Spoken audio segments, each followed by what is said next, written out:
The story begins beneath the towering stone walls of a majestic northern fortress. Duke Ilian stood resolute, his armor gleaming in the dim light as his troops lined the battlements behind him.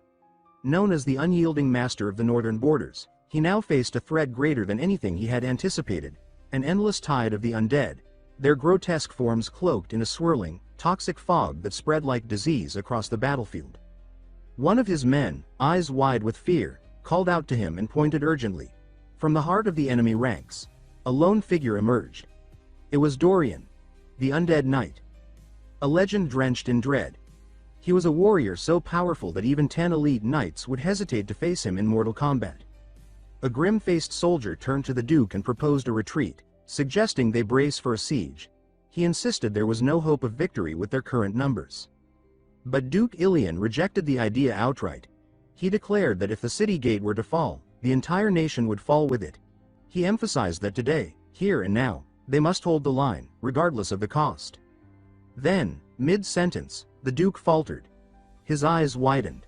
A blur of motion streaked across the field toward the undead ranks. A lone figure, charging with inhuman speed. The Duke stared, trying to grasp who this reckless warrior could be. Murmurs rose among the soldiers. Recognition dawned. It was Lord Urin Rox, scion of the southern Marquisate of Rox. One soldier noted that Urin fought with daggers. Another expressed disbelief, questioning how anyone, daggers or not, could hope to defeat Dorian. They muttered that it was suicide. But then, Urin struck. His daggers slashed through Dorian, and the monstrous knight's armor and flesh began to dissolve as if submerged in acid. Shock rippled through the ranks. More undead approached, but Urin moved like a phantom, his blades slicing through corpses that crumbled into melting heaps. The men could hardly believe their eyes. One of them muttered in awe, asking if Urin might be a saint sent from heaven. Another scoffed, calling the idea laughable. Urin, however, was no saint. He fought with a cold, precise purpose. Invisible to the others, glowing system messages flickered before him. They reported gained experience and a level up in the Firebone Mountain technique, a poison that ate through the very marrow of the undead. The 10,000 poisons absorption technique had also activated, devouring the surrounding miasma and fueling the progression of the 4 heavenly poison arts. To himself, Urin declared that anything useful to his body would be his to claim. 6 months earlier, Urin had awakened in a lavishly decorated room, the softness of the bed beneath him unfamiliar. Confused, he scanned his surroundings. A beautiful woman stood beside him. She asked if he had awakened, her voice calm. He stared at her, captivated by her beauty and struck by her unusual clothing and the sword at her hip. She asked about his condition, but before he could respond, she informed him that she would summon the priest immediately and exited the room before he could question her further. Left alone, Urin tried to make sense of the situation. As he turned to the mirror, what he saw stunned him. He let out a startled cry, staring at the reflection of a chubby, childlike figure where his mature, attractive body had once been. He couldn't believe it. He convinced himself it had to be a dream. Perhaps if he slept again, he'd wake up in reality. The door opened again. A man in priestly garb entered, greeting him as young master. Behind him came another figure. An older man whose commanding presence was impossible to ignore. The moment he laid eyes on Urin, his face contorted with fury. He seized Urin's hand and scolded him, calling him a disgrace and demanding to know if he had finally chosen to wake up. Urin had no idea who the man was, but his overwhelming presence was terrifying. The priest stepped in, urging the elder to wait with punishment since the young master had just regained consciousness. Reluctantly, the man backed down, persuaded by the priest's reasoning. After a brief examination, the priest reported that Urin's mental state seemed stable and his wounds were nearly healed. He expressed cautious relief. But the older man dismissed the relief with disgust. He snarled that he would have preferred Urin to remain unconscious, or dead. He then accused him of assaulting his fiancée and declared that he was a monster. He reminded him that he was already 19, that his younger brother had awakened his aura, while he, the eldest son, only grew fatter and more useless by the day. Urin, bewildered, silently questioned what an aura even was. The older man then ordered him to apologize to his fiancée the moment he could walk again. When Urin asked who she was, the man shouted that her name was Alia and warned that if she didn't forgive him, his life was finished. Cornered, Urin nodded and muttered a shaky agreement. The man ended the lecture with a final threat. He was not to bring further shame to the Rox family. At the mention of the name Yurin Rox, a chill ran through the young man's spine. He suddenly understood. He was Yurin Rox. And the furious man before him could only be one person, Marquis Wellington Rox. Unthinkingly, he spoke the name aloud. Wellington's fury exploded. Enraged that his son dared use his first name, he struck him hard. Yurin's body flew across the room and hit the ground with a thud. Servants rushed to restrain the Marquis as Yurin lay stunned, barely conscious. Even as pain clouded his vision, part of him clung to the hope that this was all a dream. But then he woke again. Still dazed, he blinked at the ceiling. Another woman entered, her white hair unmistakable. She asked if he had awakened. He called her Aaron, and she confirmed her name, watching him curiously as he clutched his head in despair. He asked her if he had tried to chase Alia and was beaten unconscious. Aaron, surprised by his formal tone, said yes. Lady Alia had struck him down when he tried to assault her. Realization crashed down on him. He was doomed. The full horror of his situation settled in. He was inside the web novel he himself had written. Worse still, he hadn't become the protagonist. He had become Yurin Rox, a pathetic villain who tormented the hero and died like a fool in a back alley. He panicked, refusing to accept it. He screamed that this wasn't just a webtoon. Aaron, confused, asked what that word meant. Yurin began to cry. He remembered every shameful detail he had written about Yurin Rox: lazy, talonless, arrogant, relying solely on his family's name. In the novel, he lost Alia to the hero, then tried to kill the protagonist in a fit of jealousy and died in disgrace. He wondered how he could possibly survive in this world. He had no idea what talents Yurin might have. But then he remembered something crucial. He had written this story. He knew about secret opportunities and hidden treasures the protagonist hadn't discovered yet. He had to act fast. Trying to get up, he stumbled. The weight of his bloated body made movement difficult. Aaron rushed to him, asking if he was all right. He brushed her off. She urged him to rest. Suddenly, he froze.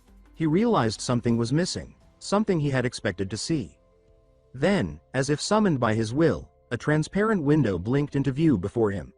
It hovered in the air, revealing information about Aaron. Her traits: Swift Sword Level 2, Clear Mind Level 1, Aura Adaptation Level 1. And below, a bar marked, Affection. Reading 0. Aaron asked what was wrong. He told her he was just acting weird for a moment and sent her away. She nodded and left. Alone again, he summoned the window once more. The Swift Sword trait confirmed what he already knew. Aaron was naturally gifted. He then looked closer at the affection meter, wondering if it functioned like the love meters in dating sims. At least it wasn't negative, he thought. That was progress. Pushing forward, he tried to summon his own status window. It appeared instantly. Name: Yurin Rox. Special condition: Morbid obesity traits. Creator's Eye Level 1, 4 Heavenly Poison Arts, locked. Synchronization rate: 99.9%. His eyes lingered on the 4 Heavenly Poison Arts. That was from one of his favorite stories, where a heroine used poisons and hidden weapons. It didn't belong in a medieval fantasy setting, yet here it was. One trait caught his attention in particular: Tang Clan of Sichuan, locked. He pondered how such a thing existed here, and what might happen if he could unlock it. Meanwhile, elsewhere in the estate, a servant named Aaron spoke with the Marquis. The Marquis asked if Yurin had awakened. Aaron confirmed that he had, though she noted that he seemed off, physically and mentally. She added that he had stumbled when he tried to stand. The Marquis was surprised.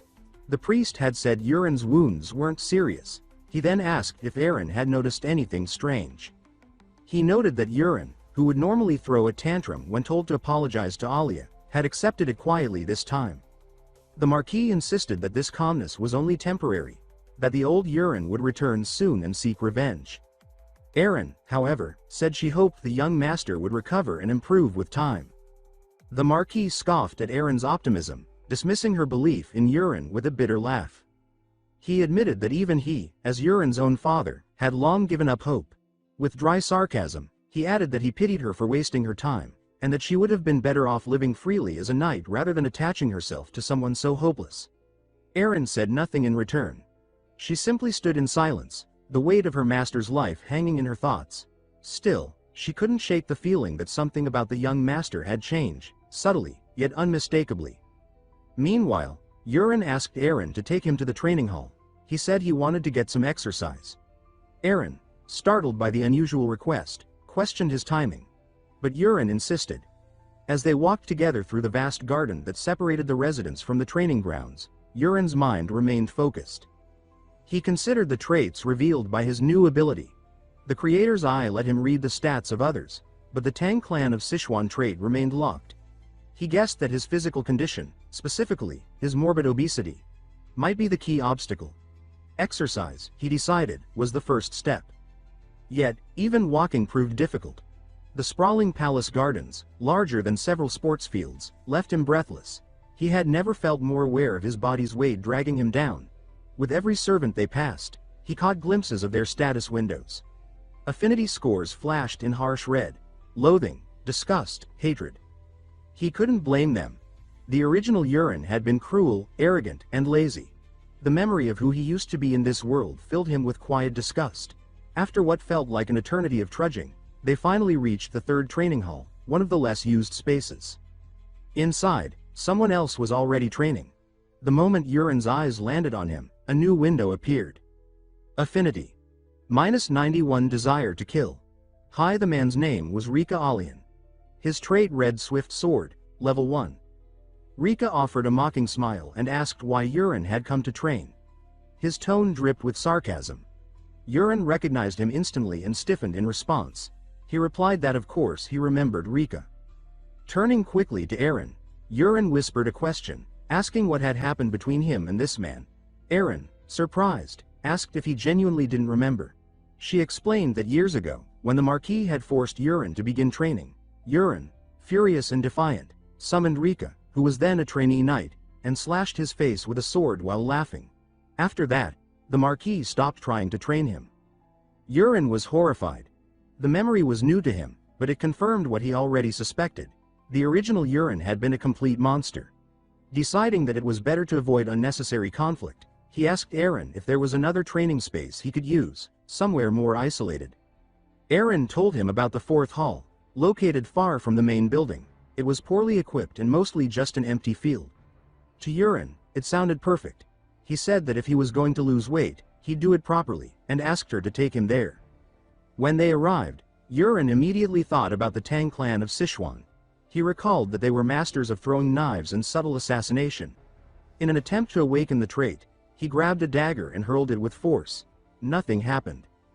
Disappointed, he gave a strained laugh and claimed he was just throwing for fun. He figured he needed to improve his stamina first. Aaron suggested he start with some light running. Yurin replied that he would train alone and told her to go ahead and focus on her own exercises. And so he began to run. Elsewhere, the Marquis stood at a window, watching in stunned silence. He could hardly believe his son had not only come to the training hall but had actually started exercising. He questioned how long such strange motivation could last. 3 weeks passed. To everyone's astonishment, Yurin didn't miss a single day of training. He pushed himself every morning and night. His weight dropped steadily, and his appearance began to change. The Marquis, upon seeing him, remarked that such determination was only fitting of his son.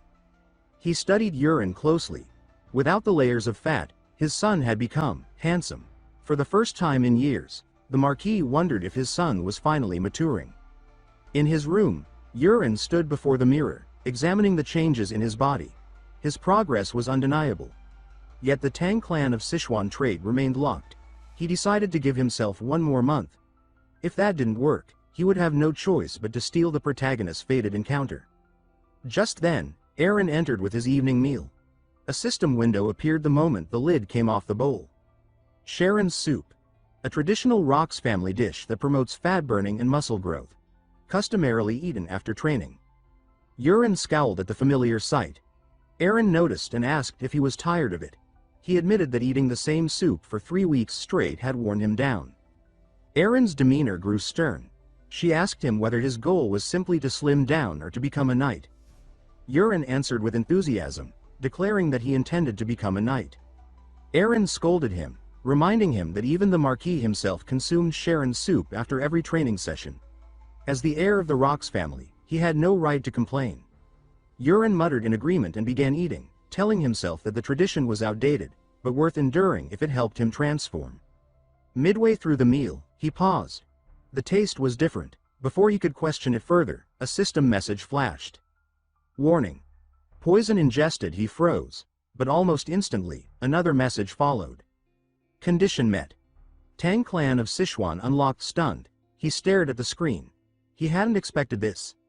Unlocking the trait through poisoned food. It made sense in a twisted way. He had just stepped into the legacy of an assassin clan known for thriving under poison. Elsewhere in the manor, the Marquis was still pondering his son's transformation. He found himself repeating what he had already admitted. Yurin had indeed grown handsome, but had he truly matured? A knock interrupted his thoughts. Someone asked for permission to enter, and he allowed it. His second wife, Kenna, stepped inside carrying a tray with tea. She asked what he was staring at so intently. The Marquis replied that he had simply been admiring the beauty of the garden. Kenna smiled, clearly pleased. She said that she had personally taken care of the garden, and the Marquis complimented her skill without hesitation. As the Marquis sat in quiet conversation with his wife Kenna, she shifted the topic with casual precision, asking when he intended to officially name Colin as his heir. She reminded him that he had previously promised to make the announcement by the end of the month and that, now that everything had been decided, it would be best to expedite the process. Her tone was gentle, but her words held weight. The Marquis, momentarily caught off guard, hesitated. He said that the situation might take longer than expected. Kenna frowned subtly and reminded him again of his commitment. She emphasized that he had given his word. Colin was to be declared heir this very month. The Marquis sighed and explained that recent developments had complicated things. He said that, as she had probably heard, Yurin had shown signs of a sudden awakening. As the eldest son of House Rocks, Yurin could still become a worthy successor if his current progress continued. The Marquis added that it would be foolish to overlook his efforts so quickly. Feigning warmth, Kenna agreed. She said that she, too, had heard about Yurin's change, and admitted she had been worried about him. Now, however, she claimed to be relieved by the news. She added that it must be comforting for the Marquis as well, to see his eldest son finally act with some sense. The Marquis chuckled, but his laughter was tinged with sarcasm. He said that it was amusing how a single slap from a woman could do what years of discipline couldn't. When Kenna asked again about the matter of succession, the Marquis explained that 3 weeks of training wasn't enough to base such a decision on. He said that he preferred to observe Yurin a little longer. However, he gave his word that if Yurin regressed, the title would immediately pass to their first son, Colin. Satisfied, at least on the surface, Kenna invited him to join her in the bedroom once he finished his work. She left the room with graceful composure, but once out of sight, her face darkened. The rage simmering beneath her elegant exterior surged to the surface. Her expression twisted with fury, and she silently vowed revenge on Yurin Rocks. Meanwhile, Yurin himself remained seated in his room, still processing what had just occurred. The notification from the system echoing in his mind. The Tang clan of Sichuan trait had been unlocked. He thought about how absurd it was that ingesting poison was the requirement. Then, he recalled the details listed in the Sharon Soup's system description and tried scrolling further down. There, in the extended notes, he found an update in the database, an annotation about the Han-Yang herb. It was noted as a medicinal plant with faint paralytic properties. In small doses, it was harmless to adults, but with accumulation, it could gradually lead to paralysis and, eventually, death. Erin's voice snapped him back to the present. She asked why he had stopped eating. Snapping out of his daze, Yurin resumed eating with exaggerated enthusiasm. As he chewed, his thoughts sharpened. Someone had poisoned him. But who? He remembered the plotline from his own novel. Around this time, Colin was supposed to be officially declared heir. If that was delayed because of Yurin's sudden training, then whoever had a stake in Colin's rise must have decided to act. His suspicions began to form quickly and pointedly. Another system message popped up. Condition met. Weak paralysis poison unlocked. After finishing the last spoonful of soup, Yurin smiled strangely and told Erin that the dish was so delicious it had brought him to tears. He asked her to leave him alone for a while. Erin accepted with a polite nod, wished him a good night, and exited the room. Alone again, Yurin summoned his status window. It opened with a shimmer, displaying his current condition, still overweight, mildly poisoned, with minor muscle soreness from training. His traits and synchronization rate remained visible, but now, by focusing like he would in a VR game, he realized he could pull up deeper layers of information. Focusing on the Tang clan of Sichuan trait brought up 3 subcategories: poisons, hidden weapons, and martial arts. All were still locked, but accessible. He decided to start with the poison section. A massive list appeared: weak paralysis poison, truth serum, soul-killing smoke, and more. All were locked, gated behind a leveling system. To unlock even the weakest poison, he learned, he needed to activate an internal technique. It made sense. The Tang clan's mastery depended on channeling internal energy to control poison. He backed out of the poison list and opened the martial arts tab to search for an internal cultivation method. Several were listed: dark poison arts, thunder needle arts, and 10,000 divine poisons energy. A warning flashed. Only one internal technique could be chosen. As a longtime fan of wuxia, the choice was obvious. The dark poison arts specialized in poison, the thunder needle arts leaned toward concealed weapons, but 10,000 divine poisons energy promised mastery of both. It required longer training, but it offered more versatility. He selected it without hesitation. Instantly, he felt something shift within his mind. The incantations and energy pathways of the technique embedded themselves in his consciousness like muscle memory. He stripped off his shirt, settled into a meditative pose, and began circulating the energy. For the first time, he felt the flow of qi, his body's life force, moving through his meridians. He guided it deliberately, focusing it into his dantian, the central energy node of the body. Time disappeared. Morning arrived, and he hadn't slept at all. Yet, he felt no fatigue. In fact, he felt invigorated, his limbs brimming with energy. He could even sense the life around him. He could count the birds outside his window by sensing their energy alone. He discovered that by directing qi to his head, he could now summon the system interface without a mirror. His progress showed 10,000 divine poisons energy, level 1, 10%. He sensed a familiar aura approaching. The door opened. Erin stepped in to wake him and noticed the untouched bed. She commented that he hadn't slept. Yurin confirmed it. She urged him to rest and skip training, but Yurin refused. He insisted that he felt excellent and couldn't afford to waste time. Erin, reluctant but understanding, agreed to prepare breakfast before his session. As she closed the door, she paused and wondered aloud when the young master had begun developing muscle. Later that morning, Yurin stood at the training field, holding a dagger. As he took aim, a crosshair flickered into view before his eyes. Just like in a first-person shooter game. He grinned and threw the dagger. It struck dead center. Erin, who had been watching, stared in surprise. A system window appeared. Hidden weapons trait unlocked. She asked what he had just done. Yurin, feigning ignorance, said he didn't know, that maybe it was the result of a month of training. He glanced at her and noticed something new. She was flustered. It was the first time he'd seen her genuinely surprised. Deciding to test his limits, he drew another dagger. As he threw, he felt a surge of internal energy, fiery and precise, rising from his core. The blade rocketed through the air, struck the center of the target, and shattered it completely. Erin gasped, covering her mouth in shock. Emboldened, Yurin turned to her. He asked if she could sense anything strange coming from him. Erin shook her head. She said there was nothing unusual, only that his weight loss since yesterday was dramatic. She added that while his steady progress had been visible, today's change was especially striking. Yurin realized then that Erin couldn't detect qi. No one could. Internal energy was unique to him in this world.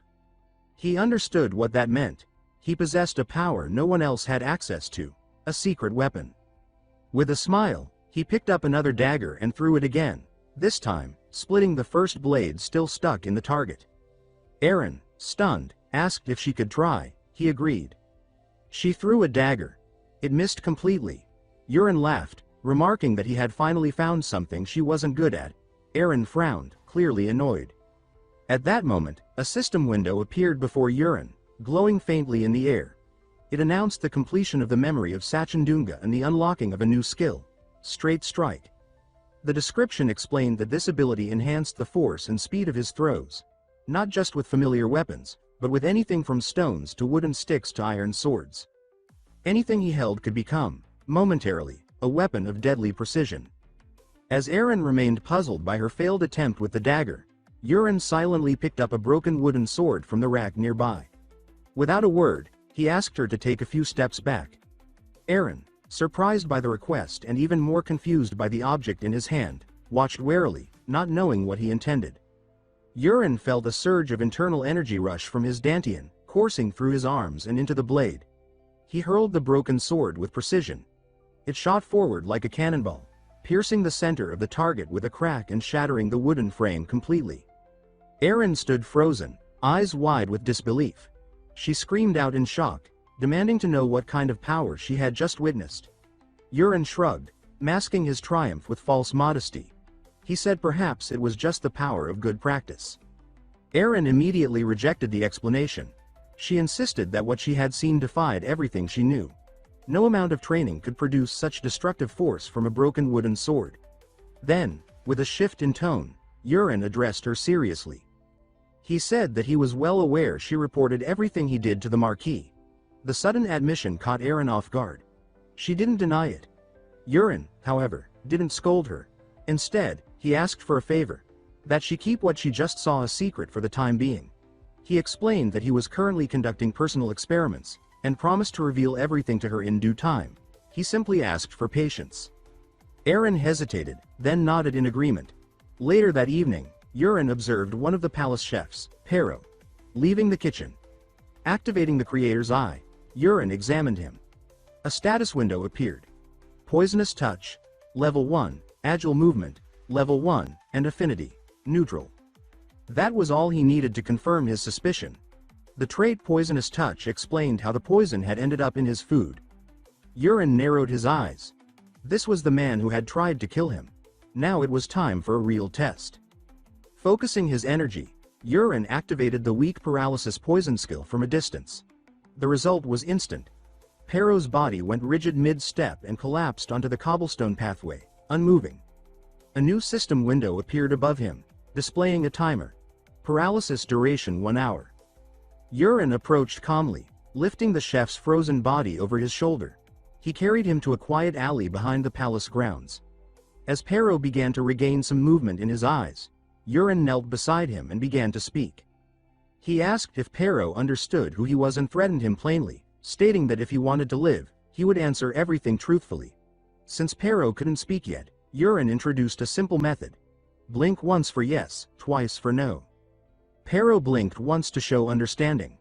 Urin's first question came sharp and direct. Was he the one who had poisoned the soup? One blink. Yes. He followed with another. Was the poison used the Han-Yang herb? Again, one blink. Yes. Then came the question that mattered most. Was it Marchioness Kana who had ordered the poisoning? This time, Pero blinked twice. No. Urin's gaze narrowed. He warned Pero that lying would cost him his life, claiming he could tell when someone wasn't being truthful.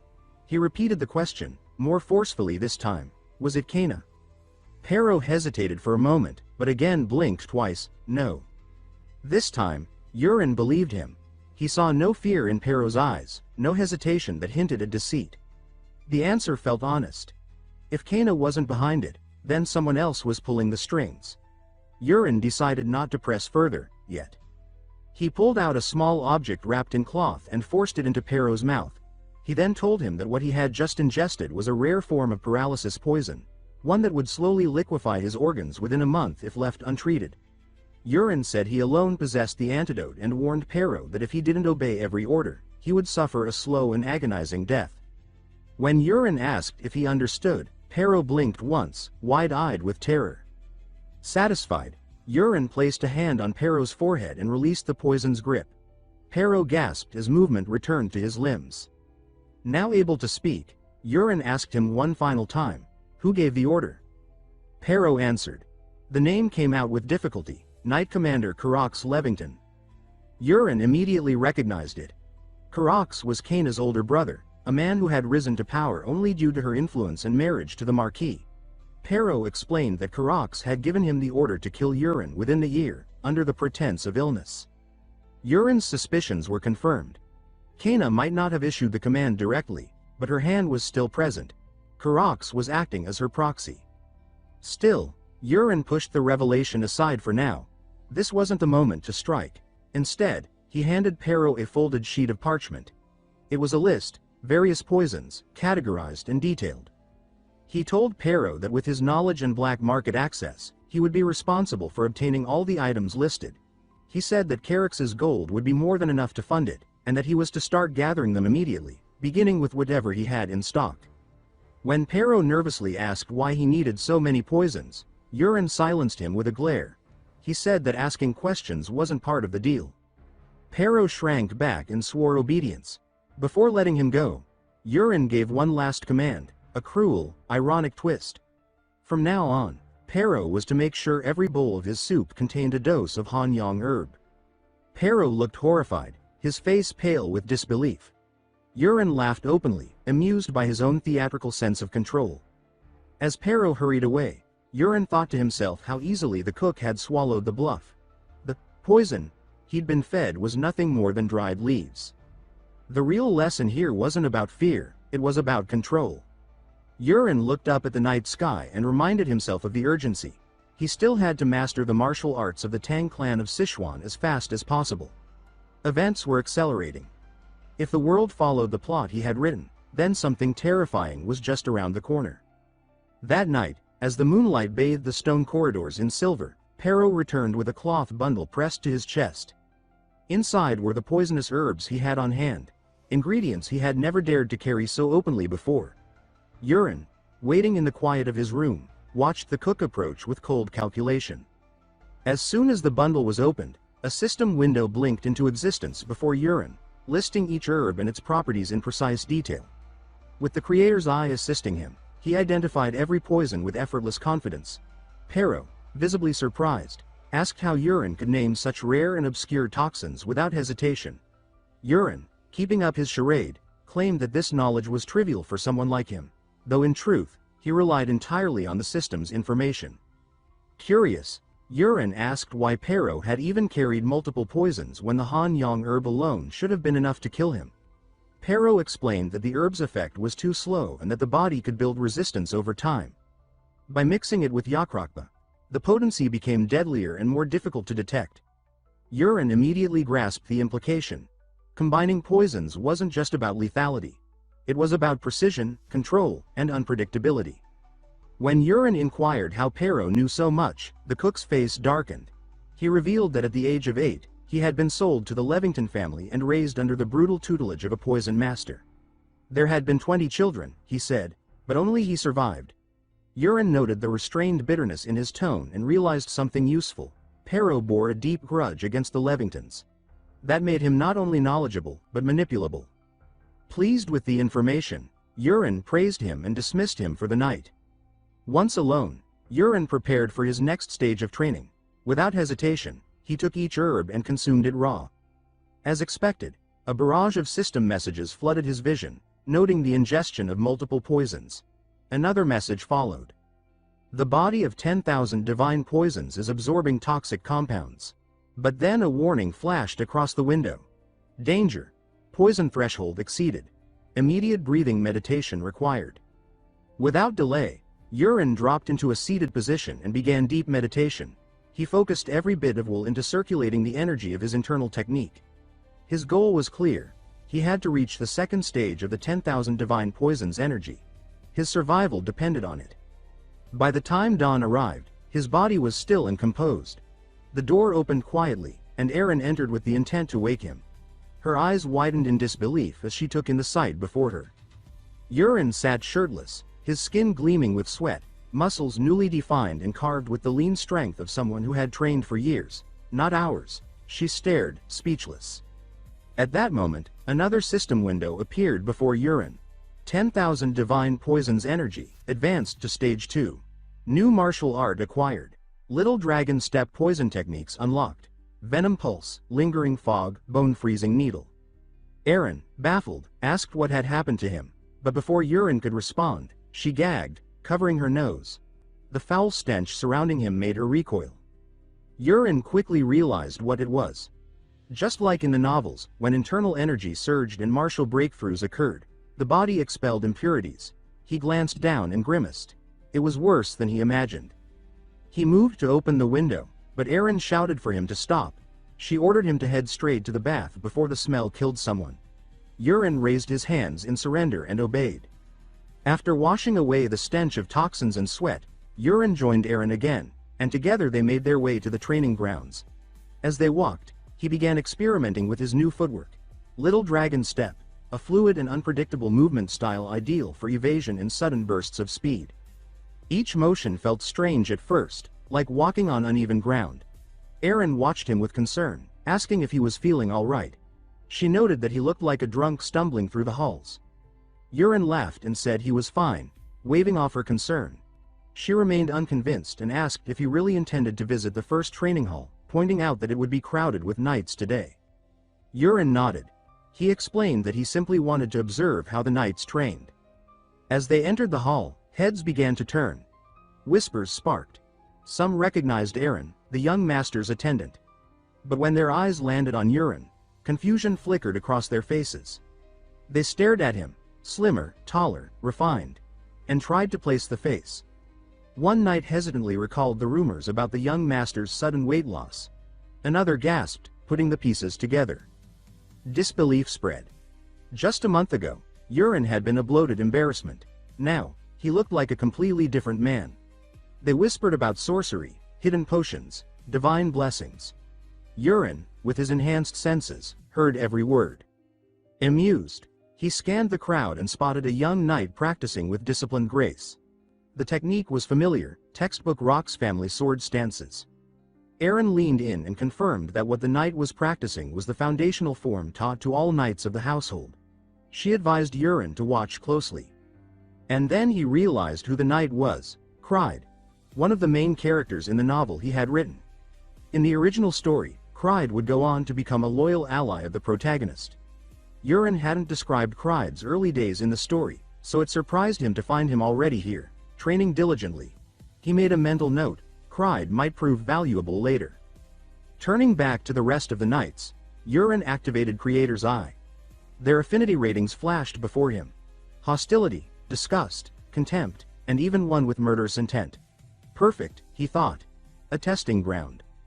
He decided to try out Lingering Poison, a slow-acting toxin that spread through the lungs before attacking the organs. He chose one of the knights at random and activated the skill, directing a subtle flow of energy toward the man. Moments later, the knight dropped to his knees, clutching his chest in agony. Panic spread. His comrades rushed to him, some shouting for a priest. He writhed in pain for seconds that felt like minutes, then suddenly stood, perfectly fine. The pain had vanished. Confused and angry, the others accused him of faking it. Some mocked him. Others scolded him for causing a scene. The afflicted knight couldn't explain what had just happened. Aaron, watching from a distance, smiled to himself. The poison had worked, and more importantly, it had passed undetected. After the success of his first test, Aaron decided it was time to push further. He selected a more complex and volatile poison from his newly unlocked arsenal: soul-killing smoke. This particular poison induced intense hallucinations within a targeted range, causing disorientation, fear, and in some cases, full psychological collapse. With the knights still bickering and unaware of his intent, he activated the technique. Almost immediately, one of the knights jerked backward, eyes wide in panic. He screamed that a monster was attacking him. The others turned, confused, until the illusion took hold across the group. One by one, they began to shout and recoil in terror. Aaron watched from the side, bewildered. She couldn't understand what had triggered the sudden chaos. The knights stumbled, fell, and flailed across the training ground, some swinging their swords at invisible enemies, others backing into walls or curling up on the ground. Each one saw something different: savage beasts, demons, walking skeletons, and each of them was utterly consumed by fear. For several moments, the training ground descended into madness. Eventually, the poison's effect began to fade. The knights blinked, looked around, and realized that nothing was there. Confusion swept through them. They glanced at one another, breathing hard, and tried to make sense of what had just happened. Aaron, watching from a distance, determined that pushing the test any further might provoke actual injury, or worse. He felt a quiet satisfaction. The poison had worked flawlessly. Turning to Aaron, he said the area had become too chaotic for proper training. He suggested they leave and head instead to the 4th training hall. She agreed, though she remained distracted by the bizarre scene they were leaving behind. As they made their way through the palace grounds, a maid called out to Yurin and informed him that he had a visitor. She announced that Lady Ilia Marcus had come to see him. Inside the guest room, Ilia sat waiting, her resolve firm.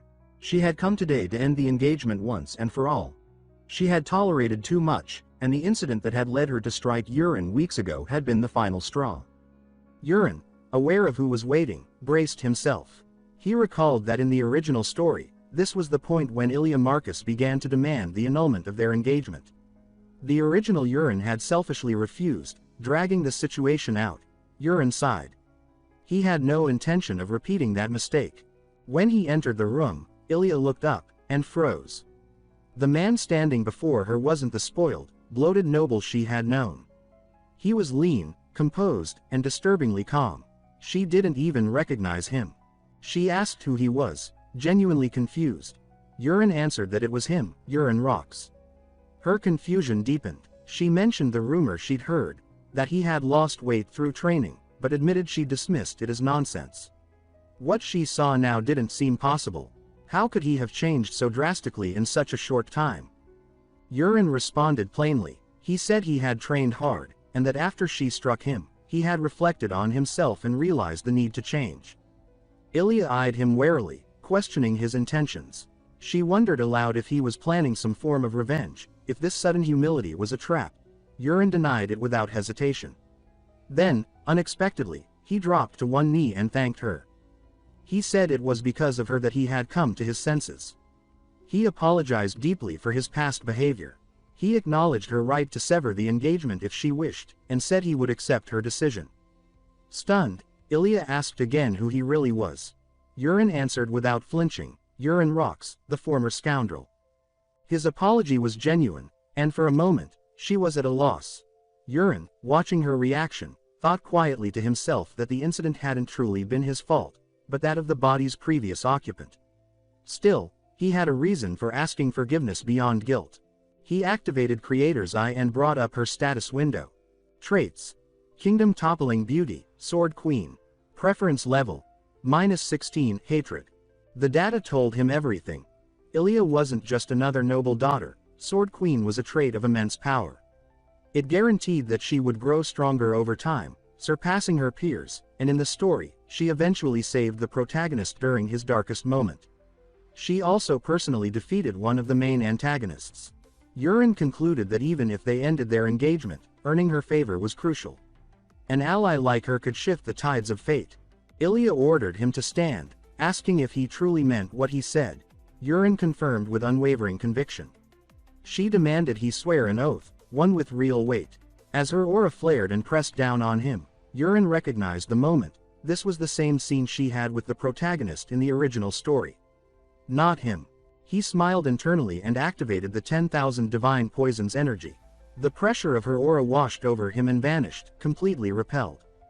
Ilia's eyes widened. She had never experienced her aura failing before. Yurin seized the moment and solemnly swore never to return to his old ways. After a long pause, Ilia finally relented. Her voice softened slightly as she said she would be watching him closely from now on. One mistake, she warned, and the engagement would be over for good. Then, without another word, she turned and left. Yurin stood there in quiet amazement. She hadn't broken off the engagement. That, more than anything, surprised him. Outside the room, Ilia encountered the Marquis. He asked if she had come to a decision about the engagement. She responded that she had. She would not break it off. The Marquis, clearly caught off guard, asked her why. Ilia paused, seeming unsure herself. She said that she had heard rumors about Yurin's change and came to see for herself. At first, she thought maybe he'd simply reverted to the quiet, soft-hearted boy he'd been in childhood. But the man she met today wasn't the child she remembered. He was someone new, someone stronger. And for now, she said, she would trust that man. The Marquis asked if she was certain. Ilia, her expression unreadable, said that she was. Ilia's voice carried sharp steel as she added that if Yurin ever reverted to being the disgrace he once was, she would personally beat him to death with her own hands. The Marquis, rather than offended, burst into hearty laughter. He said that he admired her fiery nature and asked her to take good care of Yurin, as only someone like her could keep him in line. She declined his invitation to stay a few more days at the estate, explaining that she had told her father she was coming to break off the engagement. Remaining any longer would raise questions. The Marquis urged her to see Yurin before she left, but she refused again, saying that he was likely training, and she had no intention of disturbing him. Later that day, the Marquis summoned Yurin to his office. When Yurin entered, his father pretended not to recognize him, joking about the stranger in front of him. For a moment, Yurin panicked, thinking perhaps the Marquis had uncovered the truth about his identity. But the Marquis then laughed and told him how proud he was of the discipline and effort his son had shown recently. He then asked if Yurin knew why he had been summoned. Yurin answered confidently, saying he believed it was time to begin his formal training as a knight. The Marquis nodded, surprised by his perceptiveness, and said that indeed, it was time to teach him the swordsmanship of the Rock's family. However, Yurin had another idea. He said there was something else he wanted to pursue. When he told the Marquis he preferred to learn the art of throwing weapons instead of traditional swordplay, the room froze. The Marquis stared at him in disbelief before scoffing, calling such techniques disgraceful tricks used by thieves and rogues. He added that throwing a dagger was worthless, useless against a knight's armor and even less effective against the scales of a creature like a Burek. But Yurin pressed the matter, proposing a wager. If he could hunt a Burek using only a dagger, the Marquis would train him personally. The Marquis, irritated by what he called childish defiance, insisted that no amount of training could allow someone to pierce a Burek's scales without aura. Even with 100 years of practice, he claimed, it would be impossible. Yurin pointed out that if the Marquis was so certain of his inevitable failure, there was no reason to refuse the bet. Amused by what he believed would be a valuable lesson in humility, the Marquis finally agreed. The terms were set. If Yurin succeeded, the Marquis would recognize his preferred path and train him accordingly. If he failed, he would abandon his ambitions and follow his father's will without further argument. Yurin, confident and more excited than ever, immediately began preparing. He knew how tough the Burek's scales were. After all, he had ridden the creature into existence himself. That night, he planned to consume more forbidden herbs to elevate his 10,000 divine poisons energy to the 3rd star, hoping to gain the edge he needed. Later that evening, Aaron visited him with a message from the Marquis, confirming the time of the trial. Noon the next day, in the first training hall, Yurin asked her if she knew about the bet. She replied that everyone in the palace knew, and that most of them were laughing about it.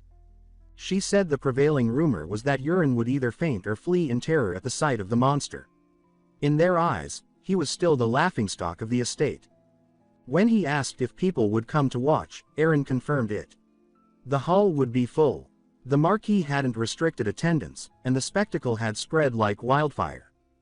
Yurin muttered that the whole thing had turned into some kind of twisted arena event.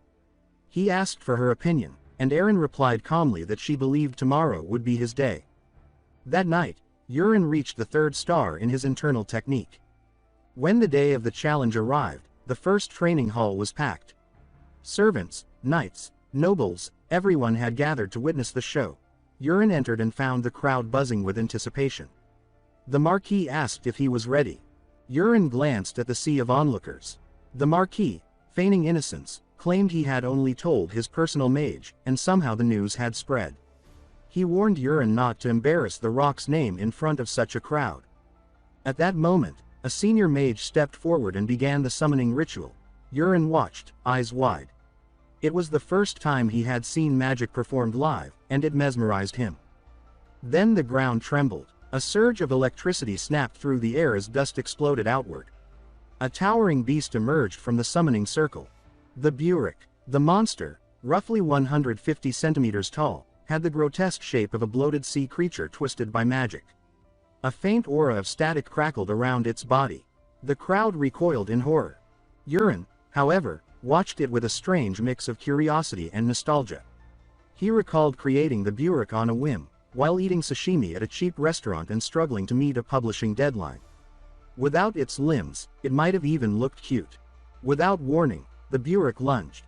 The spectators screamed, but the Marquis raised his hand and ordered the knights not to interfere. Yurin cursed under his breath, annoyed that no one had warned him the beast would attack the moment it was summoned. Still, the creature's movements weren't particularly fast. Yurin took a steady breath, analyzing its scale patterns.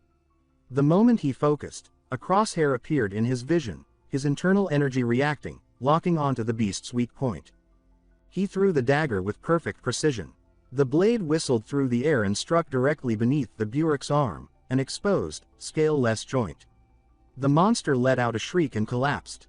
Dead. Silence blanketed the hall. A heartbeat passed, and then the crowd erupted in cheers. They shouted Yurin's name, praised the impossible feat, and called it nothing short of miraculous. Yurin stood quietly, trying to process what had just happened. He had killed the beast in one hit. The Marquis was speechless. He turned to his son and demanded to know how he had done it. Yurin simply said that he had aimed well and hit the right spot. The Marquis refused to believe it. He said it made no sense. A Burik couldn't die from a single dagger throw, its scales were too thick. Yurin smiled slyly, raising his voice just enough for the entire crowd to hear. He reminded everyone of the terms of the bet, and that a great Marquis like his father would surely not go back on his word. The Knight Commander stepped in, trying to preserve the Marquis's pride.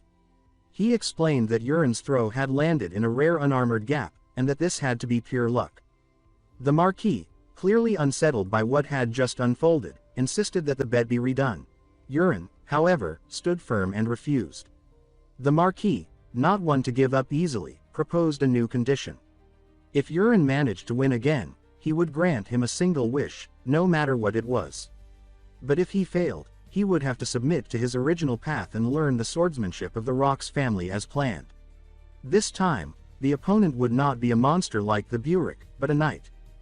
Yurin paused only for a moment before agreeing. He recognized the opportunity immediately, especially when he spotted Knight Commander Karox Levington among the crowd. For a brief moment, he considered the idea of challenging Karox himself. Humiliating him in public would be satisfying. But Yurin quickly discarded the thought. It was too soon. Karox still served as his connection to the supply of rare poisons through Pero. For now, it was smarter to leave him untouched. He turned to the Marquis and admitted that it wouldn't be fair to pit him against a full-fledged knight. He requested that the duel be held instead against a trainee knight. The Marquis, intrigued by his sudden humility, accepted. Then came the twist. Yurin asked for the right to choose his opponent himself. The Marquis agreed, curious to see where this was going. Without hesitation, Yurin named his choice, Kride. Kride stepped forward when summoned, offering a respectful bow. The Marquis gave him a mission, one he didn't expect. He told Kride that his task was to face Yurin in a duel and, if necessary, correct his misguided path. Kride was visibly shaken by the order. He looked to the Marquis in disbelief, but the Marquis asked if he was unwilling to carry it out. Kride swallowed his hesitation and accepted. Yurin, sensing the discomfort, told him not to worry, he would make it simple. He announced that he would throw only 3 daggers. If Kride could block all 3, Yurin would concede defeat. The declaration sent a ripple through the crowd. The Marquis was visibly irritated, interpreting it as arrogance. He urged Kride to teach his son a lesson. The audience joined in, roaring with excitement. Some shouted that if Kride lost, he'd go without meals for a week. Others made jokes about what punishments awaited him if he failed. The energy in the hall crackled with tension. Amidst the noise, a soft voice from the crowd wished Yurin good luck. He smiled faintly, encouraged. As the duel began, Yurin activated Creator's Eye, locking his sights on Kride. Unlike the Burik, Kride's body displayed multiple vital points. Every mark was potentially lethal. Yurin, unwilling to inflict real harm, decided to aim for the sword. With a deep breath, he threw the first dagger. It struck Kride's blade with such force that the clash echoed like a cannon blast across the hall. Kride was pushed back, barely maintaining balance. The impact alone cracked his sword. The Marquis blinked, stunned. The sheer power that had come from a simple dagger was unlike anything he'd seen. Yurin told Kride that this strike was only a warning, proof that underestimating him was a mistake. Then, with calm composure, he announced that the second throw would carry his full strength. He activated Straight Strike, focused his energy, and hurled the second dagger.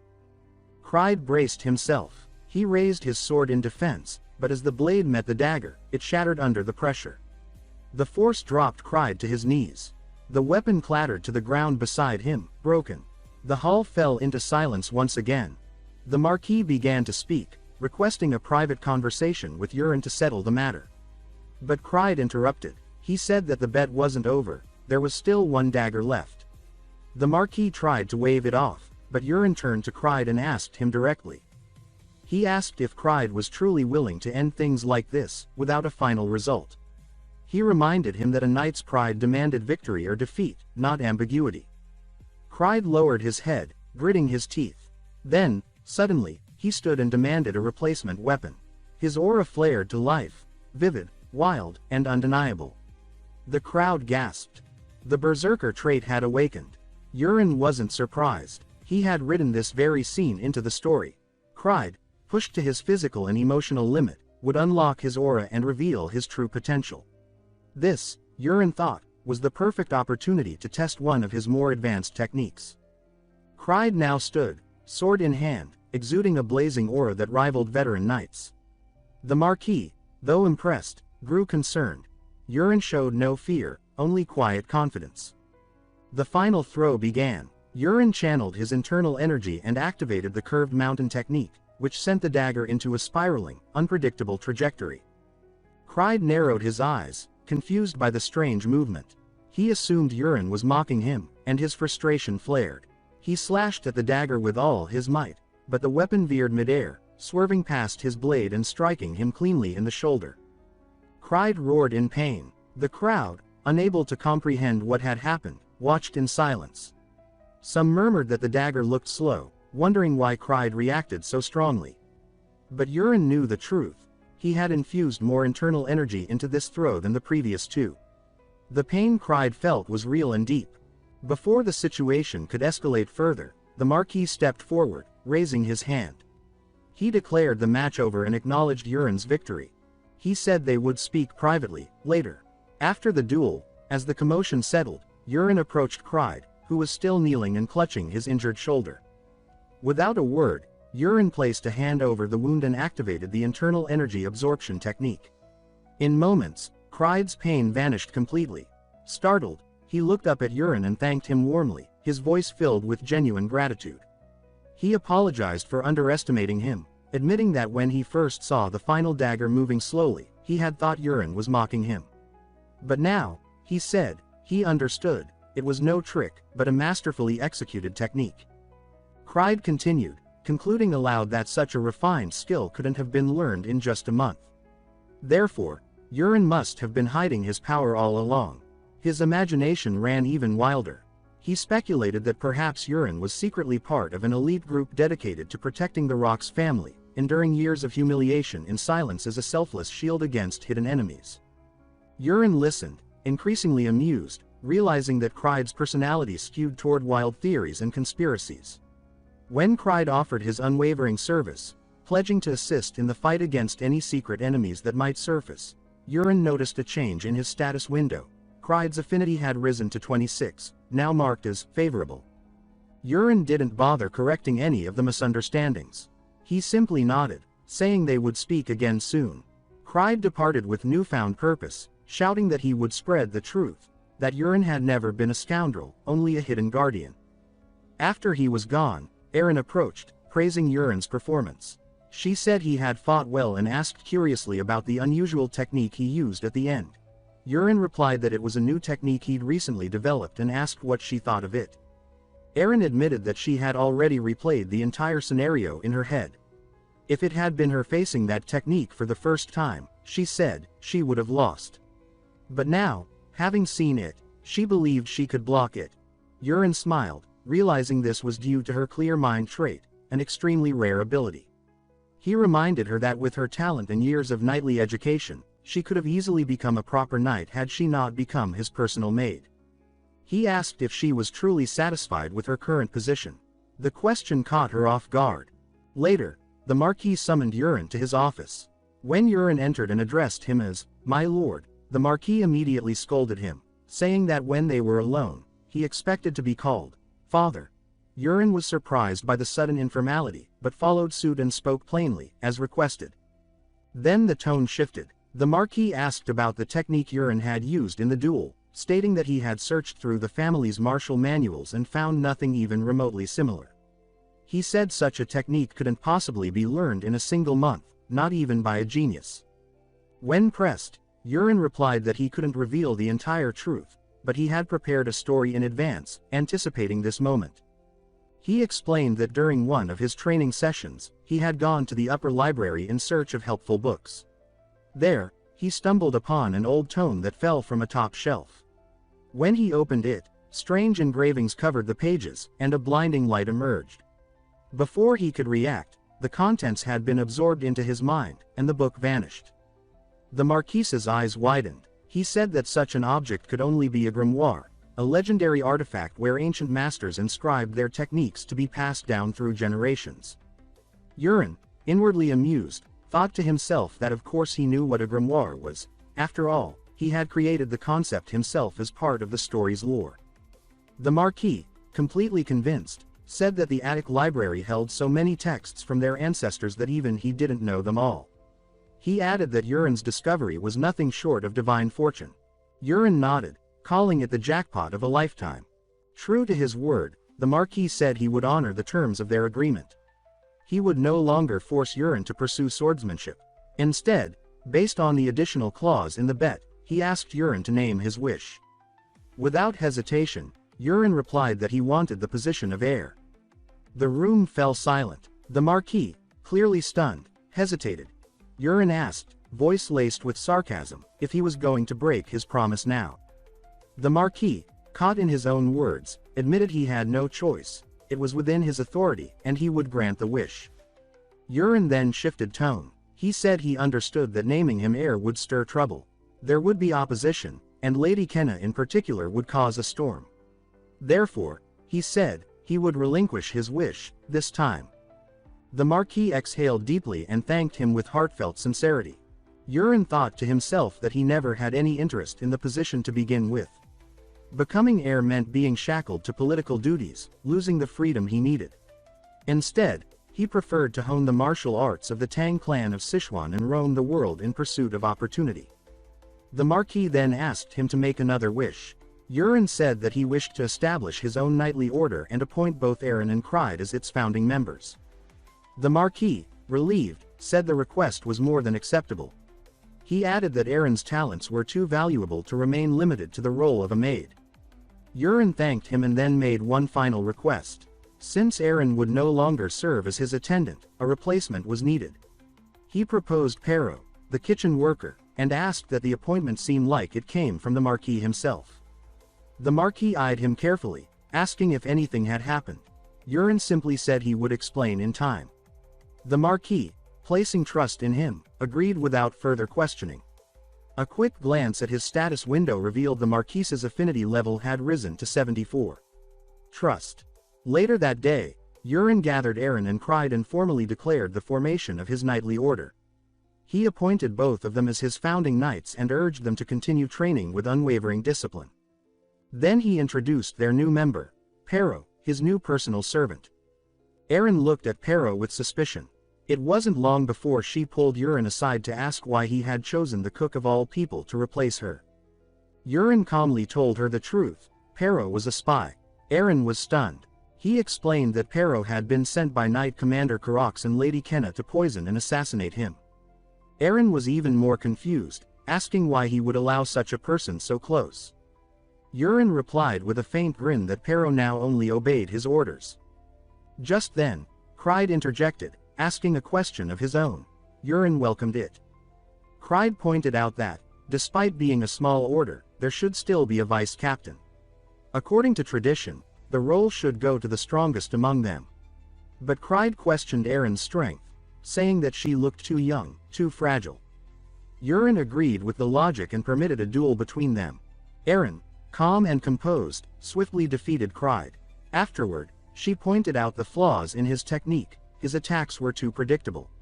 Cried accepted the defeat with grace. Yurin then declared Eren the vice captain of the order, and everyone applauded. As Pero left to prepare dinner, Yurin decided to test a new ability. Watching Pero walk away, he focused on sensing his vital energy, his ki. Then, activating a technique from the Tang clan's internal arts, secret sound transmission, he funneled his energy into a message directed to Pero's mind. Pero froze, wide-eyed. The voice of Urin echoed inside his skull. Urin told him he was communicating telepathically. Pero, overwhelmed, immediately assumed it was some form of dark sorcery. Urin smirked. Pero muttered to himself that his new master must be a black magician, a poison-wielding warlock. Urin let him believe it. He saw no reason to correct a misunderstanding that only deepened his control. Urin asks whether the poison he requested is prepared. Pero answers that he'd only just managed to prepare Snake's mind, an extract from 100 venomous snakes. Urin instructs him to liberally dose both the chair and the soup he will consume.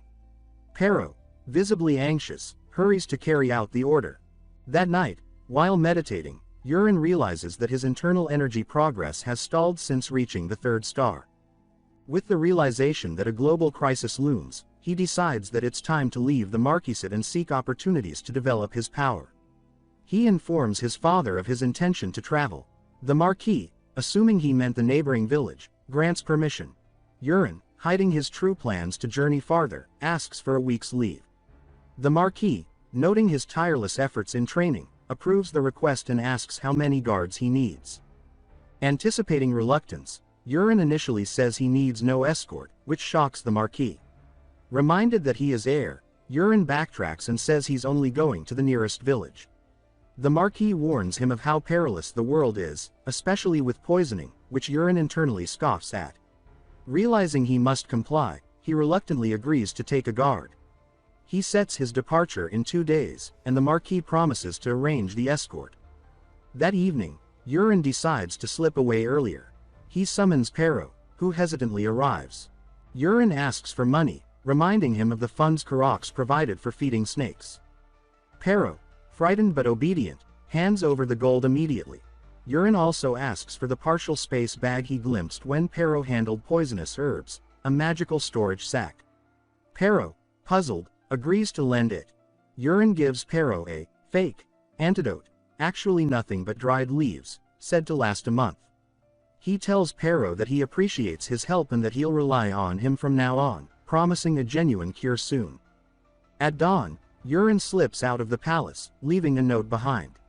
He walks through the silent garden and encounters an old gardener, greeting him politely. He senses a powerful aura radiating from the man but chooses to ignore it for now. Crossing into the wild for the first time, Urin heads to the neighboring village's magic tower. At the reception, he requests to use teleportation. The attendant asks if he's used it before. Urin says no. When asked for his destination, he names Os Castle. The attendant warns that it's a far journey, and the cost is 50 gold pieces. Urin pays the steep fee and registers under the alias, Polion, a handle from his online gaming days. He is led to the teleportation chamber. After a short wait, a voice announces his arrival. Stepping out, Urin finds himself in Os Castle's magic tower, greeted by a local attendant. Urin is surprised by the lack of discomfort. Despite feeling a strange twisting, the attendant proudly explains that the comfort of teleportation is their tower's hallmark. Once outside, Urin observes the distinct Western architecture and the bustling crowds of Os Castle. He searches through the blacksmith alley for the unicorn workshop until dusk. In a final alley, he meets a blacksmith working late. Urin asks if he knows of a unicorn workshop. The smith replies that while no such shop exists, he intends to name his own smithy that soon. Urin realizes he's found the right person. Activating Creator's Eye, Urin inspects the smith. A status window reveals name, Garanox, traits, wargear crafting, fire affinity, and others. Urin asks to see his weapons, and Garanox invites him inside. In the workshop, Garanox confides that business has been slow. His secluded location and perceived lack of skill turn customers away. Urin examines the weapons on display, then scans them with Creator's Eye. Among them are 3 wind spirit swords, each blessed by Sylph, granting increased speed, agility, and movement, and the Great Flame Spirit Sword, blessed by Salamander, boosting strength, stamina, and resilience. Urin asks if Garanox crafted them. The smith admits he did, but dismisses them as failures, claiming they became too heavy, even for strong individuals, to lift. which is why no one buys them. Yurin, inwardly excited, thinks these swords aren't failures, they've simply yet to meet a worthy wielder who could unleash their potential. He decides to purchase them, imagining they'd suit Uran, or perhaps Aran, perfectly. But he realizes they're not the treasure he's truly seeking. He asks Garanox if he might have any severely rusted weapons instead, intent still gathering the perfect piece for his journey. But to Yurin, fate had guided him precisely where he needed. Among the junk, he found the weapon he was looking for. Garanox offered the entire pile, for just 2 gold pieces. Yurin knew its true worth exceeded 200. In a bold move, Yurin offered Garanox a chance to close his failing shop and become his personal blacksmith. Garanox was stunned. Yurin introduced himself properly. Yurin Rocks of House Rocks, the South's invincible spear.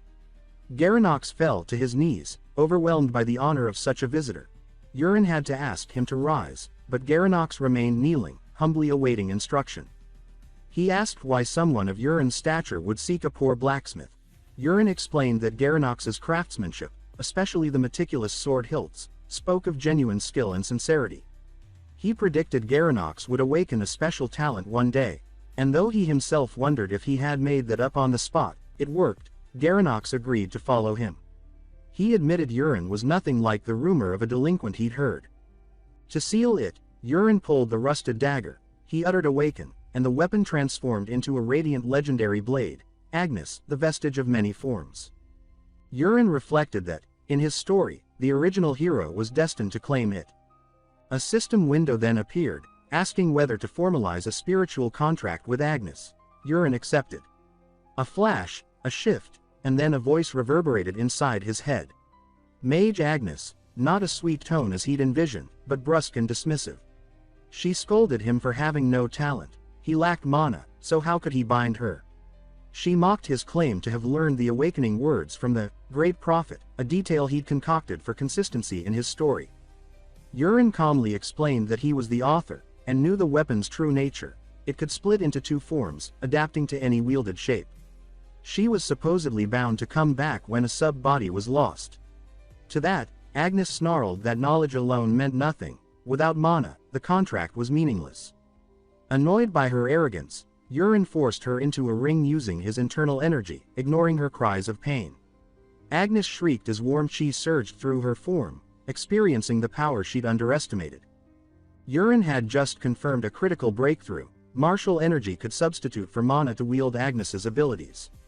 That revelation shifted everything. With this newfound understanding, he finalized his arrangements with Garanox, telling the blacksmith he needed 2 days to wrap up his personal matters.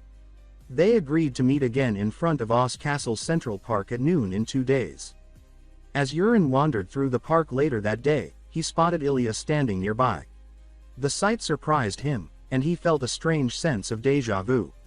It hit him. This was the exact location where, in the original story, the protagonist was supposed to meet Ilya for the first time. The timeline had clearly deviated. Ilya was equally surprised and demanded to know what he was doing there. Yurin explained that he had come to find a blacksmith. She raised an eyebrow at that, reminding him that House Rocks had more than enough blacksmiths. Yurin clarified that he wanted someone of his own, someone personally chosen. Ilya said that if he had informed her earlier, she could have helped. But Yurin reassured her, saying he'd already found the right person. Right on cue, Garanox appeared, slightly breathless and apologizing for being late. Yurin introduced him to Ilya, referring to her as his fiancée. At that moment, a knight interrupted them. Addressing Ilya as his squad leader, the knight asked who she was speaking with, noting that it was nearly time for their departure. Ilya introduced Yurin as her fiancé, Yurin Rocks. The knight, masked Malone, visibly stiffened, startled to encounter a noble from House Rocks in such a casual setting. He introduced himself as the leader of the 5th Squad of the Steelhammer Knights, under the Marquis family. Yurin immediately recognized Mask. He was one of the minor characters from his original story, stubborn, prideful, and a thorn in the side of the protagonist. In the story's original flow, this very scene had been different. A mysterious masked attacker was supposed to ambush Mask's squad. The protagonist would intervene, fight Mask in a heated confrontation, and Ilya would arrive just in time to stop them. That incident would mark the beginning of the protagonist's growing connection with her. But now, with Yurin in the protagonist's place, everything had changed. More importantly, Yurin knew that following this event, the protagonist was meant to accompany Ilya on a mission, one where he would save her life. That plot point mattered. Yurin couldn't track down the original protagonist now, and Ilya's survival was non-negotiable. He asked Ilya about her destination. She explained that there had been increasing reports of goblin activity near Asio Castle, and her squad had been ordered to scout and neutralize the threat. Yurin asked if she would allow him to join them. Ilya was visibly surprised and asked him why he would volunteer for such a dangerous mission. Yurin explained that as someone in training, he wanted to experience real combat and observe her skills firsthand. Ilya warned him again about the risks, but he said confidently that running away was his specialty. After some hesitation, Ilya agreed and instructed Mask to provide a horse for both Yurin and Garanox. Mask objected, pointing out that neither of them possessed mana. He claimed they lacked both the ability to contribute and the protection needed to avoid being a burden. But Ilya shut him down with a sharp command, adding pointedly that if Mask had issues with leadership, he should have tried for the position himself. Before departing, Ilya told Yurin to stay close to her during the mission. It was too dangerous otherwise. Yurin nodded and ordered Garanox to hold on tightly during the ride. With that, they rode out. Upon arriving near the forested region surrounding Asio Castle, Ilya began issuing orders. She broke her unit into teams of 5, instructing each to search for goblin camps but to avoid initiating combat. Any discoveries were to be marked by launching a signal flare. The knights dispersed into the surrounding wilderness. Time passed, and darkness crept in, making it harder to track anything. As the sun dipped, Ilya finally decided to regroup and turn back. Then, a flare streaked into the sky. Moments later, another lit up from a different direction. Then a third, and a fourth. The knights were thrown into confusion, debating how many flares had gone up. Yurin calmly confirmed 4, though another knight insisted there had been 5. Ilya resolved to move toward the nearest flare to the west. Yurin's pulse quickened as he watched the grim scene before him at the sight of the first flare. Ilya's squad had arrived, only to discover all the soldiers dead, armor melted into grotesque shapes, evidence of a horror beyond anything they'd imagined. Shock rippled through the group. Ilya responded swiftly, ordering the unit to ride south toward the next flare. At the second location, the horror repeated. More bodies, the same melted armor. One knight urged the captain to press on. Time was slipping away. Yurin couldn't stay silent any longer. He jolted forward, his voice loud and urgent. The goblins were hunting them in fragmented groups, wearing them down one by one. If they continued piecemeal, no one would survive. He insisted they end the operation and fire a signal flare here to regroup all remaining forces immediately. A knight erupted in outrage, demanding to know who Yurin was to question orders, blaming him for this chaos. Yurin froze the knight with internal energy pressure, a silent, invisible force that caused the man to collapse from his horse, terrified. Ilya stared in bewilderment. She couldn't comprehend how Yurin had toppled him without physical contact. Yurin commanded the knight to know his place, and, trembling, the knight fell into silence. Turning to Ilya, Yurin gently reminded her that in the original story, she had resisted the protagonist's warning, an error that had nearly destroyed them. He asked her to judge wisely this time. Ilya looked around, taking in the corpses and the scattered forces, and nodded. She ordered the blue flare ignited instantly. Moments later, multiple knights responded. Lights flickered in the darkness as scattered forces began converging. Garanox murmured his admiration, asking if Yurin truly expected reinforcements to arrive in time. Yurin's reply was grim, most of them wouldn't make it. Garanox's face turned pale as he realized what Yurin meant. An enemy, Karuta, had already taken them down off-screen. The real battle was about to begin. Suddenly, a terrified scout burst through the group, shouting that they must flee. Ilya demanded to know what was happening just as an overwhelming goblin horde surged into view.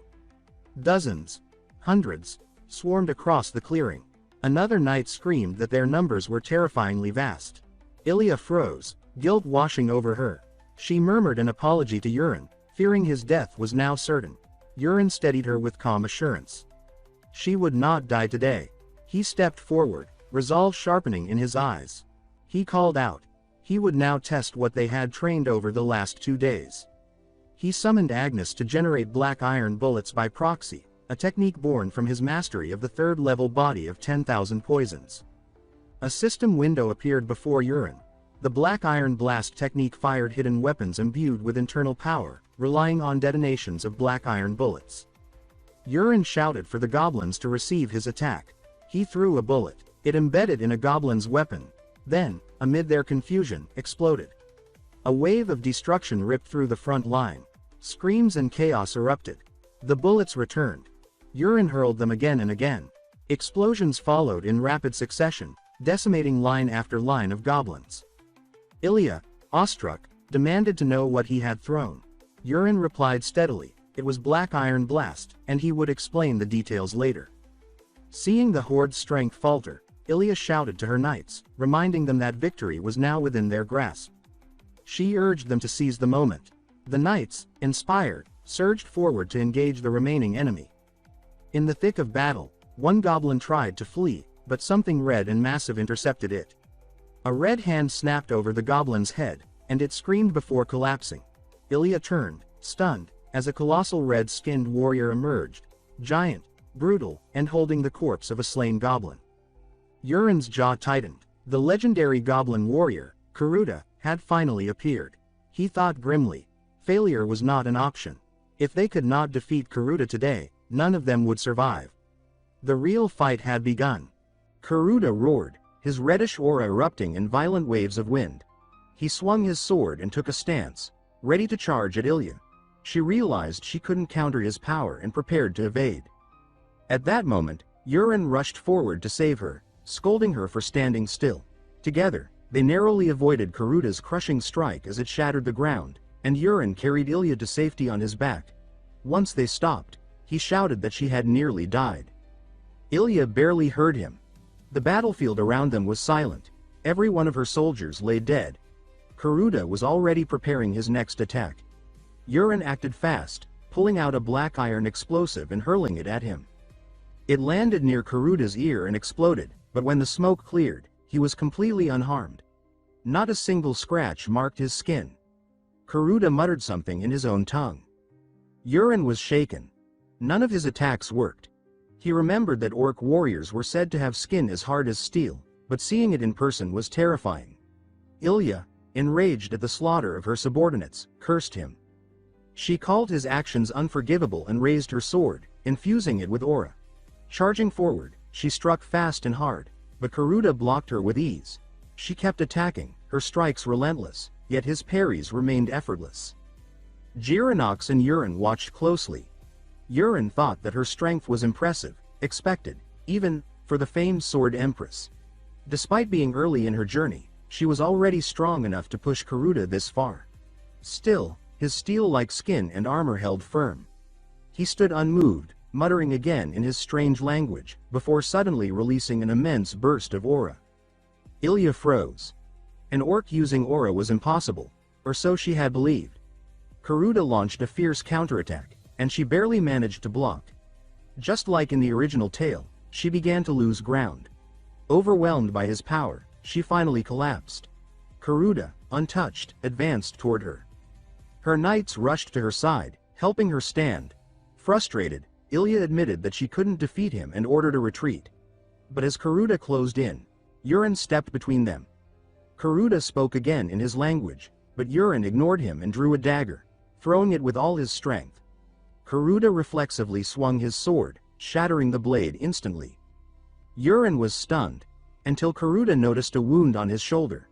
It glowed, then erupted in a violent explosion that crippled his arm. Yurin laughed, explaining that the first dagger had been a decoy. The real one had been thrown from behind. Smirking, he remarked that while Karuta's skin was like steel, every armor had its weak points, and he intended to exploit them. Furious, Karuta swung his sword at Yurin. Startled, Yurin barely dodged the first strike, then the second, before firing another shot. He taunted Karuta, asking where he was going as the bullet exploded against him. Advancing confidently, he mocked the orc, saying he had no intention of being captured. Suddenly, Yurin noticed Karuta preparing to attack Girinox. The orc leapt high into the air, sword raised for a killing blow. With no time to think, Yurin sprinted forward, determined to save him. He decided to use the dragon step technique, a lesser version, but he poured all his energy into it, forcing his body to its limit for speed. Just as the orc's blade descended, Yurin reached Jiranox and pulled him away. The sword struck the ground with a thunderous crash, shaking the earth. Karuda's eyes widened in disbelief at Yurin's speed, and Ilya, watching from afar, was equally astonished. She could hardly believe what she had witnessed. After saving Jiranox, Yurin realized the battle needed to end quickly. He drew his sword, Anyus, and commanded it to transform into the Bloodflower butterfly, a legendary hidden weapon from the Sichuan Tang family. In an instant, the sword dissolved into a storm of glowing butterflies, swirling with mysterious energy. Using the curved shot technique, Yurin launched them at the orc. Despite the chaos, Ilya found herself mesmerized by the beauty of the spectacle, quietly admitting its elegance. Karuda, however, was seized by instinctive fear. He swung wildly, cutting at the butterflies, but one landed on his chest and shone with blinding light before exploding. The blast was devastating. Karuda fell, his massive body collapsing with a final roar. Both Ilya and Yurin were stunned by the weapon's destructive power. Yurin had expected it to be strong but never imagined it could completely fell an orc warrior in one strike. The soldiers nearby trembled, stammering that the orc was finally dead and victory was theirs. But Ilya quickly regained focus, warning them that the fight wasn't over. Smaller orc forces were still scattered nearby. The remaining orcs, panicked by her command, began to falter. Without hesitation, she led her troops to finish them off. Jiranox soon approached Yurin, thanking him earnestly for saving his life. The battle had ended in victory. By nightfall, the last of the orc forces had been wiped out. Afterward, Yurin approached Ilya, asking if she was hurt. She assured him she was fine but admitted she owed him her life and didn't know how to thank him. Yurin only laughed, saying that helping each other was natural and not worth worrying about. Then he reminded her of her earlier question about his swordsmanship. With a calm smile, he explained that he had trained not in swordplay but in hidden weapons. Ilya was stunned, asking if he meant weapons like daggers. Yurin confirmed, saying that both the explosive orb and the butterfly technique were part of his hidden arsenal. Ilya was both impressed and overwhelmed by Yurin's mastery of hidden weapons. She realized that his skill went far beyond what she had imagined. Yurin, meanwhile, quietly hoped this encounter would expand her view of combat. Having been raised to believe the sword was the ultimate weapon, perhaps now she would recognize the power of other arts as well. A soldier soon reported that the magic pouch was ready. Upon hearing this, Ilya raised her sword and stated that even if they could not collect every fallen orc, they must at least take the remains of the orc warrior as proof of victory. Without hesitation, she began gathering the remains herself. Jiranox, staring at the enormous corpse, shook his head in disbelief, remarking that the pouch would surely be ruined if they stored the remains inside. Ilya replied calmly that it was fine. The pouch had been designed for holding monster remains, so it would not go to waste. With that, she sealed the orc warrior's remains inside. Once finished, she turned to Yurin and announced that they had to leave quickly before the night grew too deep. They mounted their horses and set off, but their path was soon blocked by Musk and two other soldiers who appeared suddenly on the road. Narrowing her eyes, Ilya demanded to know where he had been, reminding him that a long time had passed since the signal flare. Musk flinched, clearly uneasy, and claimed they had gone too far ahead, been ambushed by orcs, and delayed while fighting them off. Ilya listened, her face unreadable, but suspicion flickered in her gaze. She questioned why only 2 soldiers had returned if his story were true. Musk hastily replied that the others had been slaughtered by stronger than expected orcs. Still unconvinced, Ilya ordered him to take her to the battlefield so she could see for herself. Musk hesitated, urging her to wait until morning, saying it was too dark and dangerous to travel back. But Ilya's voice hardened as she commanded that he guide her immediately. Realizing he could not escape, Musk exhaled shakily and stepped closer, pretending to explain the location. Then, without warning, he drew his sword and lunged at her. Caught off guard, Ilya's eyes widened, but before the blade could reach her, Yurin reacted instantly. He threw a dagger with flawless precision, striking Musk's arm and forcing him to drop his weapon. Musk cried out, falling from his horse and clutching his bleeding arm. Fury burned in Yuren's voice as he confronted him. He said that Musk's story had been foolish from the start. Any soldier who had just fought orcs would show signs of exhaustion or injury, yet Musk and his men were perfectly fine. He accused them of betraying their comrades, colluding with the orcs, and leaking information from within their ranks. Musk trembled violently, his guilt written across his face. Yuren's certainty came not from intuition but from knowledge. He knew every detail of this story because he was the one who had written it. Nothing escaped him. Ilya, her expression cold and resolute, raised her sword. Musk dropped to his knees, pleading desperately, insisting that his family had served the realm faithfully. But Ilya's gaze didn't waver. She dismissed his words as empty lies. With a decisive strike, she ended his treachery. Yuren watched her unwavering resolve and remarked that her strength and judgment were admirable. Ilya then ordered her knights to seize the remaining traitors. The two men collapsed, begging for mercy and claiming they had only obeyed Musk's orders. The following day at Aas Castle, morning turned to noon. Inside their quarters, Jiranox tried to wake Yuren, who was still sound asleep. Slowly opening his eyes, Yuren asked what was happening. Jiranox chuckled and told him it was already midday. With a teasing grin, he added that Ilya had arrived, wearing a striking black gown. That news made Yuren sit up in surprise, his mind instantly picturing the scene. When he finally looked up and saw her standing there, his first thought was to ask about the unexpected outfit, so different from her usual armor. Ignoring his question, Ilya calmly said that he needed to accompany her to her home. Her father, she explained, wished to meet him. Looking at her, Yuren found himself thinking that the rumors about her being the world's most beautiful woman were no exaggeration. Her grace and presence confirmed it. With no real alternative, he agreed to go with her, though a thought lingered in his mind. This was exactly how the story was meant to unfold. The moment when the protagonist saved Ilya and met Marquis for the first time. Ilya left the room, instructing Yuren to prepare himself and meet her outside. As she departed, Yuren secretly opened her status window and noticed something unexpected. Her affection toward him had already risen to favorable, all from saving her once. The discovery surprised him. In his eyes, it was an early but meaningful shift in their bond. When he finally joined her, she waited patiently, and together they set off. Their walk, however, was interrupted by a crowd of commoners. Upon recognizing Ilya, the people called out to her as the Ironblood Knight. Rumors had already spread that she was the warrior who had faced the terrifying orc without retreating. The title suited her perfectly. It was the same one she bore in the original story. Soon the crowd noticed Yuren at her side. The young women among them whispered excitedly, referring to him as the Steel Mage, admiring his looks and composure. Yuren was startled by this sudden title, but it made sense once he realized how the rumor started. The surviving soldiers had described how he had manipulated steel in battle, mistaking his hidden weapons for magic. Ilya, a faint blush on her cheeks, turned to him and expressed deep gratitude, saying that he had saved her life not once but twice. Her sincerity warmed Yuren's heart. He replied that protecting her had simply been natural. As they walked, Ilya explained that earlier that morning, she had returned to the battlefield with soldiers to recover the remaining bodies. The devastation was far worse than she had imagined, and seeing it made her realize that without Yuren's help, she would have died there as well. Yuren listened silently, feeling the weight of her words.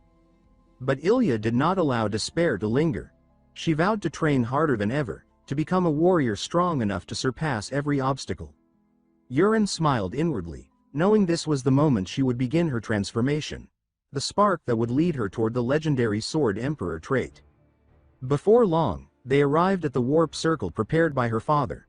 Though the Marquis estate was nearby, the Marquis had arranged for magical transportation to make the journey swift. The mages began their chant, and in an instant, the world shifted. When Yuren opened his eyes, they stood before a vast, elegant estate. He was taken aback by the sudden change in scenery, while Ilya calmly welcomed him to her home. Leading the way inside, she moved with practiced grace. Jiranox followed, unable to hide his awe, whispering to Yuren that he had never seen anything so grand. Yuren, though feeling slightly dizzy from the teleportation, composed himself and reminded himself that soon he would meet her father, just as in the original story. Inside, The air was filled with the scent of polished wood and noble luxury. Yuren silently thought that this would finally be his chance to taste the refined food of the upper class. When they entered the grand dining hall, Ilya's father, Marquis Marcus, was already waiting. With a powerful presence, he invited Yuren forward and told him to sit comfortably, saying there was no need for formality. Yuren obeyed respectfully. The Marquis began by thanking him, first not as a nobleman, but as a father whose daughter's life had been saved. Yuren replied humbly, saying it had been only natural to protect her. Soon, the chef arrived, placing a dish before him with great care. Yuren's anticipation grew, until he realized the dish was Tyrian soup. Though richer than the Rox family version, it was still the same simple meal he had eaten daily before. His excitement dimmed, though he managed to hide his disappointment. The Marquis proudly explained that the Marcus family, too, held the custom of eating Tyrian soup after every battle, as both a symbol of honor and nourishment. Left with no choice, Yuren began eating, thinking wryly that nothing about it impressed him. After all, he had once survived on poisoned Tyrian soup. This was hardly a delicacy. As the meal continued, Marquis Marcus suddenly asked the question that made Yuren nearly choke. He asked when Yuren planned to marry his daughter. Ilya flushed red and looked down in embarrassment. Yuren quickly realized that the Marquis was testing him. In the original story, Marcus's affection toward him had been negative, but now something had clearly changed. Deciding to meet the test head-on, Yuren declared that he wished to marry Ilya immediately. His boldness deepened her blush, her heart pounding at his words. But before the moment could stretch, Yuren clarified that he was not yet the official heir of his house. Once regarded as a scoundrel, he still had much to prove. He said with conviction that he would change, become someone truly worthy of Ilya, and only after earning the heir's title would he ask for her hand. His sincerity touched Ilya deeply. Her father, however, remained unconvinced. Marcus leaned forward and asked whether Yuren truly believed he could surpass his brothers, who were known to be prodigies. Yuren met his gaze without hesitation and replied with absolute certainty that he could, and would. The Marquis' stern demeanor softened into a faint smile. He admitted he admired Yuren's determination and declared that he would support his growth. Then his tone shifted as he revealed that communication had already come from the Rox family. The news stunned Yuren. Marcus explained that word of his deeds had spread quickly through magical channels and that his father wished to speak to him directly. Once they finished their meal, Marcus said he would personally lead Yuren to the communication chamber. Yuren thanked him, though he noticed Ilya sulking quietly beside him, for reasons he couldn't quite place. Regardless, it seemed he had left a strong impression on her father. Later that day, Yuren entered the communication room. The circle activated, and his father's projection appeared before him. A vivid magical likeness. The older man's face was thunderous with anger as he began shouting, his voice echoing through the chamber. Yuren hurried to apologize, trying to calm him. Beneath the anger, however, was genuine concern. The Marquis eventually asked if Yuren was injured. Yuren assured him he was fine. Then came the question that mattered most, whether it was true that he had saved Ilya and slain the orc warrior. Yuren admitted that it was, though he downplayed it as luck. His father fell silent for a moment, then said he would hear the full account upon Yuren's return. Finally, he asked when Yuren planned to come home. Yuren answered that he would return the day after tomorrow. At that, his father gave one final order. That Yuren should bring his brothers with him. The command left Yuren frozen in disbelief, unsure of what awaited him next. The next scene unfolded in a lavish salon of the Marcus estate, sunset spilling gold across fine drapes. 3 figures sat around an ornate table, the mustached Marquis Marcus at ease on the central sofa, Ilya poised beside him, and Yuren sitting upright across from them.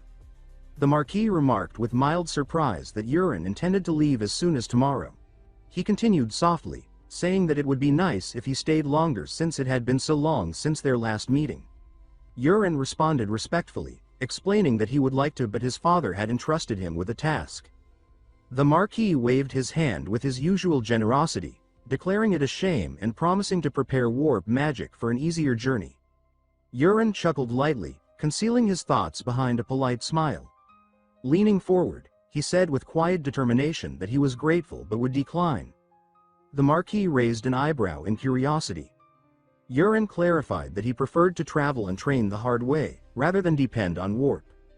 The Marquis broke into a grin, saying that he truly had changed, and that he looked forward to seeing how much stronger he would become. Ilya gave him a gentle smile, to which he nodded with calm confidence, thanking her. As she turned away, a subtle smile touched her lips. Watching her, he thought with faint amazement that she was smiling again. Perhaps she genuinely approved of his answer this time. Yet there is a deeper reason behind his refusal of the warp. The next morning, beneath a bright sky, he stood at the estate gates with his cloak fastened. With crisp energy, he called over his shoulder for Girinox to follow. Girinox, pack slung over one shoulder, asked carefully if they were heading to the capital. When Urin nodded, Girinox pointed down the main road and said that this was the way. Urin shook his head, explaining that they had another stop first. He pointed toward a distant mountain ridge beside the Marquis and stated that their destination lay there. Girinox's eyes widened, asking if that was not the dragon's lair. Urin repeated the name thoughtfully. Girinox nodded eagerly, saying that he had visited once before opening his forge, and asked with childlike curiosity if the young master planned to make a wish there. Urin cut him off coldly, saying no. A sly smile crossed his lips as his thoughts turned inward. He was going there not to make a wish, but to claim a treasure. A treasure that only he knew about, one originally meant for the protagonist of the story. The two trekked down the dirt path, boots striking rhythmically as the estate's polished roads gave way to forest. Their destination was the ancient cave known as the Dragon's Lair, once home to dragons long ago. They climbed a rise to find the cavern's vine-draped mouth, where early visitors were already leaving offerings. Girinox gawked, saying that it was still early and yet so many people had come to pray. Worried, he asked if with so many around, there would be any treasure left. Urin, unfazed, glanced at the glittering trinkets scattered near the entrance and remarked that those were all fakes. Girinox blinked, confused. Urin stepped closer to the vine-curtained entrance, scanning the stonework with a smirk, and concluded quietly that the world was full of hidden things. Passing through the praying crowd, he motioned for Girinox to follow, saying they would take the path around the mountain. Girinox stumbled over his agreement and hurried after him. They climbed over uneven rocks and along a narrow ledge until Girinox, panting, pointed at a bare cliff and said that there was nothing there. Urin fell silent, eyes sharpening as realization struck. He stepped to an irregular stone slab and thought to himself that this must be it, the hidden entrance he had designed himself, shaped like a car door handle. Glancing around to make sure no one was nearby, he pressed his palm to the stone and thought that opening it was just like opening a car door. The rock vibrated, a seam cracked open. Girinox stumbled back, exclaiming in disbelief. Urin smiled faintly and told him to follow. They slipped through the narrow gap, which sealed behind them with a deep rumble. Inside, the air glowed with soft light from moss and old sconces. Girinox gazed around in awe, saying that it was brighter than he had imagined. He darted toward a cluster of shining crystals, exclaiming that they must be gemstones. Urin stopped him sharply, warning that touching them would trigger a trap. Girinox froze and asked what kind of trap. Urin, studying the patterns, answered calmly that it would likely turn the entire cave into a sea of fire, and both of them would be burned alive. They moved cautiously deeper, Urin warning that many other traps awaited and instructing Girinox to stay close. Girinox nodded nervously. Their careful steps led them into a wide chamber centered around a low stone pedestal. Urin said that they had arrived. Girinox circled the pedestal in wonder, saying that it was impressive but empty. Urin gestured toward it and asked if he knew what lay beneath. Girinox, baffled, stammered that he did not. Urin explained that this false dragon's lair ended there, but beyond that wall he could sense the energy of those praying outside, that right now, those people were unknowingly bowing toward them. Girinox could only murmur in confusion. With a single clap, Urin announced that it was time to see the treasure. Girinox echoed the word in surprise. Kneeling, Urin pulled a hidden handle beneath the altar. A deep rumble followed, and the stone lid slid aside, revealing several packed sacks. Girinox gasped in awe, recognizing them as gold coins. Urin reached inside and lifted a small black box, declaring that this was worth far more than gold. Opening it, Light spilled over his fingers as an interface identified the item. Warrior's Jade. Rebirth Effect. An artifact essential for power and growth. He snapped the box shut and briskly ordered Jiranox to load the gold into a magic pouch. The man obeyed immediately. They emerged into daylight, weaving through the departing travelers. Jiranox asked where they would go next. Urin mentioned that warps to Ass Castle's Tower of Magic departed from here. Jiranox nodded in understanding. Jiranox smiled faintly, remarking that even this early, the roads were full of people, and laughed softly. Then, suddenly, Urin's face tensed. His breath hitched. A cold sense of dread washed through him as he thought that something was wrong. From the crowd, a hooded figure approached, its presence radiating suffocating pressure. He immediately invoked the Eye of the Creator. Recognition struck like lightning. The woman before them. She should not have appeared yet. He reeled inwardly, insisting that it was impossible, that she was supposed to appear only in the latter half of the story. Jiranox called to him anxiously, asking what was wrong. Urin's pulse quickened as he assessed her overwhelming aura. With cold clarity, he concluded that she was an existence he could not possibly defeat. His decision came instantly and without hesitation. He had to get away from here, and fast. Urin dashed off, insisting he was starving, and Jiranox hurried after him, urging him to slow down. Far behind them, a woman cloaked in black turned her head, drawn by the noise as if something about the moment mattered to her. Later, inside the vast walls of AAS Castle, Urin sat on his bed, troubled by a nagging sense that something was off. He kept thinking about the strange figure he had seen earlier and felt she belonged far later in any story he knew. The thought left a deep frown on his face. He wondered why such a powerful being had appeared so early and in such a place. His eyes drifted to a shining pill resting in a box. He considered the possibility that the creature had been seeking the treasure from the divine dragon cave, a plot meant for much later. It dawned on him that the story he remembered was shifting in unexpected ways. To make things worse, he had no idea where the real protagonist was or what they were doing. There had been no hints, no sightings, nothing. Pushing the worry aside, he reached for the pill. As soon as he swallowed it, a sharp heat tore through him and a surge of blue energy raced along his veins. He dropped into a cross-legged position, focusing on guiding the overwhelming force.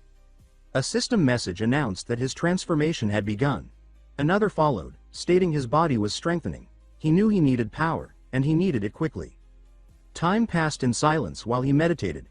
Morning light eventually slipped through the window, and when he opened his eyes, a new message greeted him.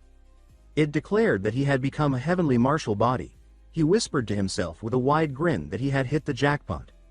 This was the legendary physique praised in countless tales, perfect for any physical pursuit involving blades or fists. It even granted the ability to copy any technique after seeing it just once. He jumped to his feet, feeling lighter and stronger. At that moment a knock sounded, and Jiranox asked from outside if he could enter. Urin allowed it. Jiranox stepped in, ready to mention breakfast, but froze instead. He stared at Urin and stammered that the young master seemed to have grown taller overnight. Urin tried to brush it off, claiming Jiranox must be imagining it. Jiranox refused to back down, explaining that as a blacksmith he judged measurements with precision. He insisted that Urin had been 178 centimeters the day before and now appeared to be 182. Still uneasy, Urin muttered that Jiranox's sharp eye was nothing to joke about. After getting ready and finishing breakfast, they headed to the Grand Magic Tower. The receptionist greeted them kindly and asked how he could help. Urin said he wanted to use the warp gate. The man smiled as he asked where they needed to go. Urin answered that they were heading to the capital. The man's smile faded, and he explained that access to the capital was restricted. He added that the city belonged to the nobility and that ordinary people had no right to enter without special permission. Without hesitation, Urin revealed who he was. He stated that he was Urin Rox, eldest son of the Marquis family, and that the man behind him was his personal blacksmith, Jiranox. Magicians nearby overheard and gathered around him. They recognized him as Lord Urin, the Steel Mage. Urin, slightly embarrassed, scratched the back of his head and admitted that this was indeed who he was. The magicians crowded closer, asking if it was true he could fling iron balls endlessly, how they exploded, what formulas he used, and how he chose his targets. Before he could answer, a wooden staff struck the floor with a sharp sound. In an instant, Urin and Jiranox disappeared and reappeared in a luxurious hall. They looked around in confusion, wondering where they had been taken. An old man apologized nearby, explaining that his student had behaved rudely. Yurin, not recognizing him, asked who he was. The old man, dressed in a magician's uniform and holding a staff crowned with a glowing red orb, introduced himself. He said his name was Yubian, head of the AAS Castle Magic Tower Council. Yurin's expression tightened as he recognized the name. He remembered creating Yubian as a character for fun.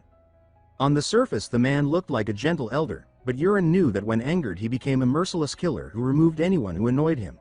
Yurin felt a chill at the thought of meeting two dangerous figures in such a short time. Yubian then stated he would warp them straight to the capital from this very room. Yurin thanked him. Yubian walked toward the warp machine, then paused and looked back with a dark smile, saying he had a feeling they would meet again soon. The idea alone made Yurin grimace.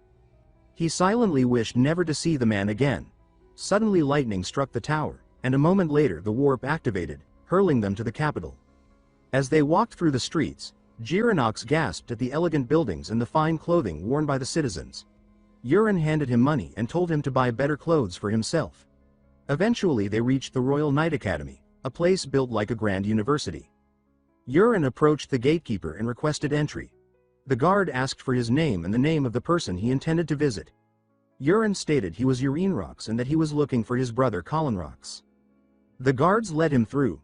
As he walked deeper inside, someone called his name from the side. A handsome man with silver hair approached. Yurin confirmed that he was indeed Yurinrox. The man studied him with a sharp gaze and asked if he was the same Yurinrox who had defeated the orc warrior. Yurin realized how fast stories traveled within the capital's walls. The man's lips curved into a faint smile as he remarked that Yurin must possess remarkable strength. Yurin felt a flicker of surprise at how casually the man spoke to him. He replied politely that the compliment was generous, then asked for his name. The man introduced himself as Carrick Ilian, second son of the Duke Ilian family, and added that he was a close friend of Colin. He then turned and guided Yurin onward, saying they were going to meet Colin. Still, Yurin sensed something unusual about Carrick. He quietly told Jiranox to remain where he was, then followed Carrick deeper into the academy. As they walked, Carrick spoke again. He says that he has already heard the rumors that Yurin did not face the orc warrior alone, but fought with Lady Aaliyah at his side. He explains that Lady Aaliyah's strength is widely known, that she is a rising knight, yet Yurin's role in that battle was the truly surprising part. He goes on, saying that very little is actually known about Lord Yurin and asking if he really uses magic during his fights. Yurin answers that he does not, that he is not a mage. At this, a faint, sly smile flickers across Carrick's face. Carrick leads on in silence, leaving Yurin to brood. Yurin wonders what the man is plotting and questions whether he really saw that smirk or imagined it. Eventually, Carrick brings him to a huge training hall, its floor patterned with circles and filled with students drilling sword forms, their blades flashing in the light. A blue-haired student pauses his practice and approaches Carrick. Carrick asks him if he has seen Colin. The student stammers that Carrick himself has just taken Colin to see a professor. Irritation surges through Yurin as he realizes Carrick has already pulled Colin away somewhere else and brought only him here. The blue-haired student then glances at Yurin and asks who the man behind Carrick is. Carrick immediately answers that this is Lord Yurinrox, Colin's older brother, and says that he is the one who helped subdue the orc warrior alongside Lady Aaliyah. With a touch of showmanship, he adds that Lord Yurin is not a mage at all and clarifies that this means Yurin fights purely with his own strength, just like the rest of them. Curiosity erupts. Students crowd around Yurin, firing questions one after another. Some say that they heard he fights with daggers. Others ask if it is true he throws strange balls and even butterflies in combat. Acting as their spokesman, Carrick suggests that perhaps Lord Yurin would be kind enough to demonstrate his skill to satisfy everyone's curiosity. Annoyance and anger coil in Yurin's chest, but he finally agrees. He and a student named Mealy step into the center of the hall while the others form a ring around them. Carrick announces that Mealy's ability is about average for their group. When Carrick notices the wooden sword in Yurin's hand, he asks in surprise if Yurin had not said he used daggers. Yurin explains that, since this is not a real fight, he will use a sword instead. Carrick, still taken aback, nods and says that they should give it their best. Yurin studies the faces in the crowd and realizes they're all high-ranking nobles. He senses how they have been looking down on him from the moment he arrived, dismissing him because he uses daggers instead of swords. He tells himself that this will not matter for long. He decides to use this chance to test the power of his heavenly martial body. An invisible force hums faintly around him as he steps forward with his wooden sword. Across from him, Mealy practically swells with confidence and declares that he will grant Yurin the first move. With nothing to lose, Yurin advances. He raises his sword in a simple overhead guard and brings it straight down. Mealy, expecting something intricate instead of such a plain and seemingly slow attack, is briefly stunned, then hurriedly lifts his own sword to block. The wooden blades collide. Mealy's strength proves completely insufficient. Yurin's strike drives the other sword back so hard that it smacks into Mealy's face. A collective gasp ripples through the hall. Carrick and the students stare, stunned, as Mealy collapses to the floor, a lump already forming on his forehead, defeated by a single basic strike. To save face, Carrick quickly claims that Mealy must have simply lowered his guard.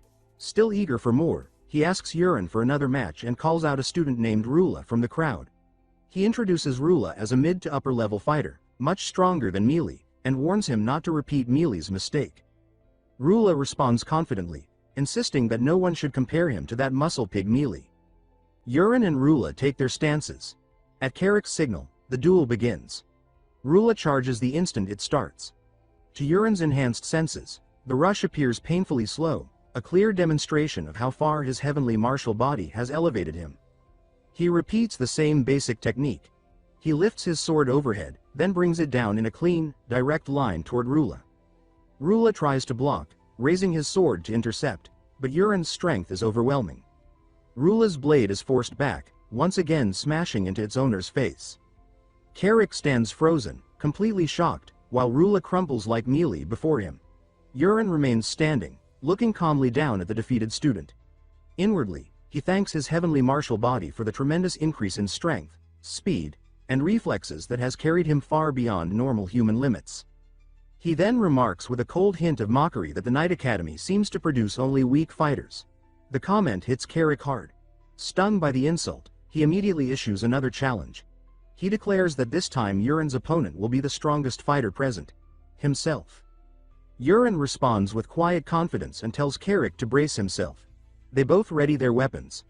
Carrick gathers his inner energy, muscles tightening, then bursts into motion, circling Yurin at high speed and leaving blurred afterimages around the arena. The display impresses the watching students.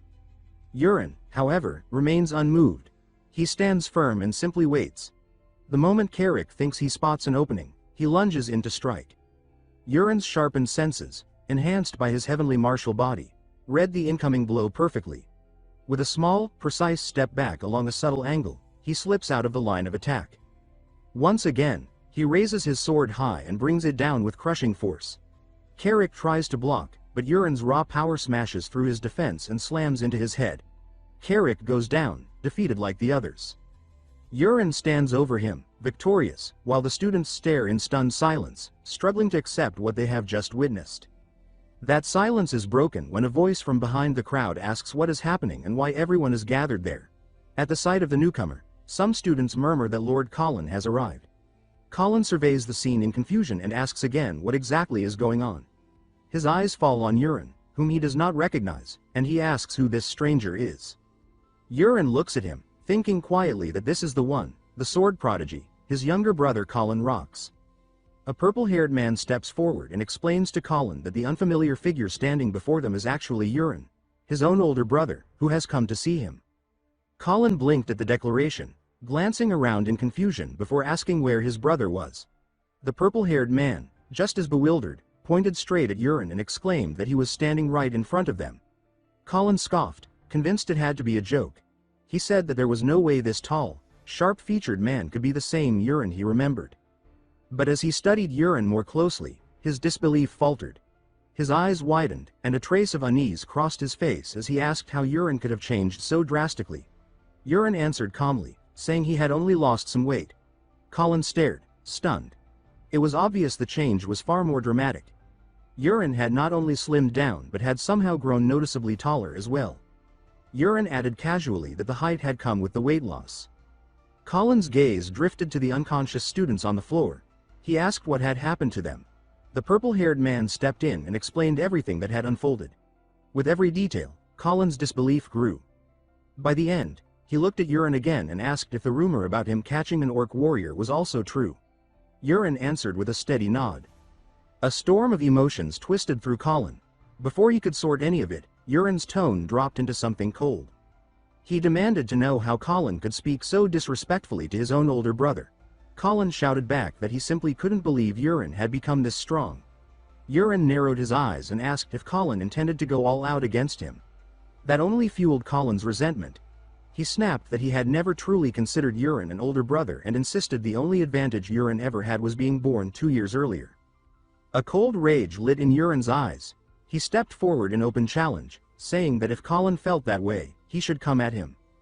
Colin let out a mocking laugh and said that was exactly what he wanted. But before he could move, Yurin stopped him and suggested they make a bet. He stated that the loser would owe the winner one wish. Colin hesitated, then nodded with determination and told Yurin to get ready. He motioned for a wooden sword while the purple-haired man leaned in again, whispering quickly, likely explaining how Yurin had flattened the other students. Once the match began, Colin released a powerful aura, showing he intended to fight at full strength. Yurin acknowledged this silently, almost approving. Colin was undeniably talented. He wielded swift sword techniques at level 2, quick movement at level 2, and carried the rare Sword Emperor trait, an innate gift for swordsmanship. Yet beneath all that skill, his hostility toward Yurin was ice cold. Colin lunged forward in a burst of speed. Yurin watched the charge with practiced calm, calculating every angle. No matter how he assessed it, he knew he wouldn't lose. With a fluid small dragon step, he slipped to the side of Colin's attack and moved to counter. But unlike the earlier matches, Yurin chose not to finish this instantly. He intended to teach Colin, not crush him in a single blow. The spar stretched on for 10 relentless minutes, swings, dodges, counters, and clean strikes landing again and again on Colin.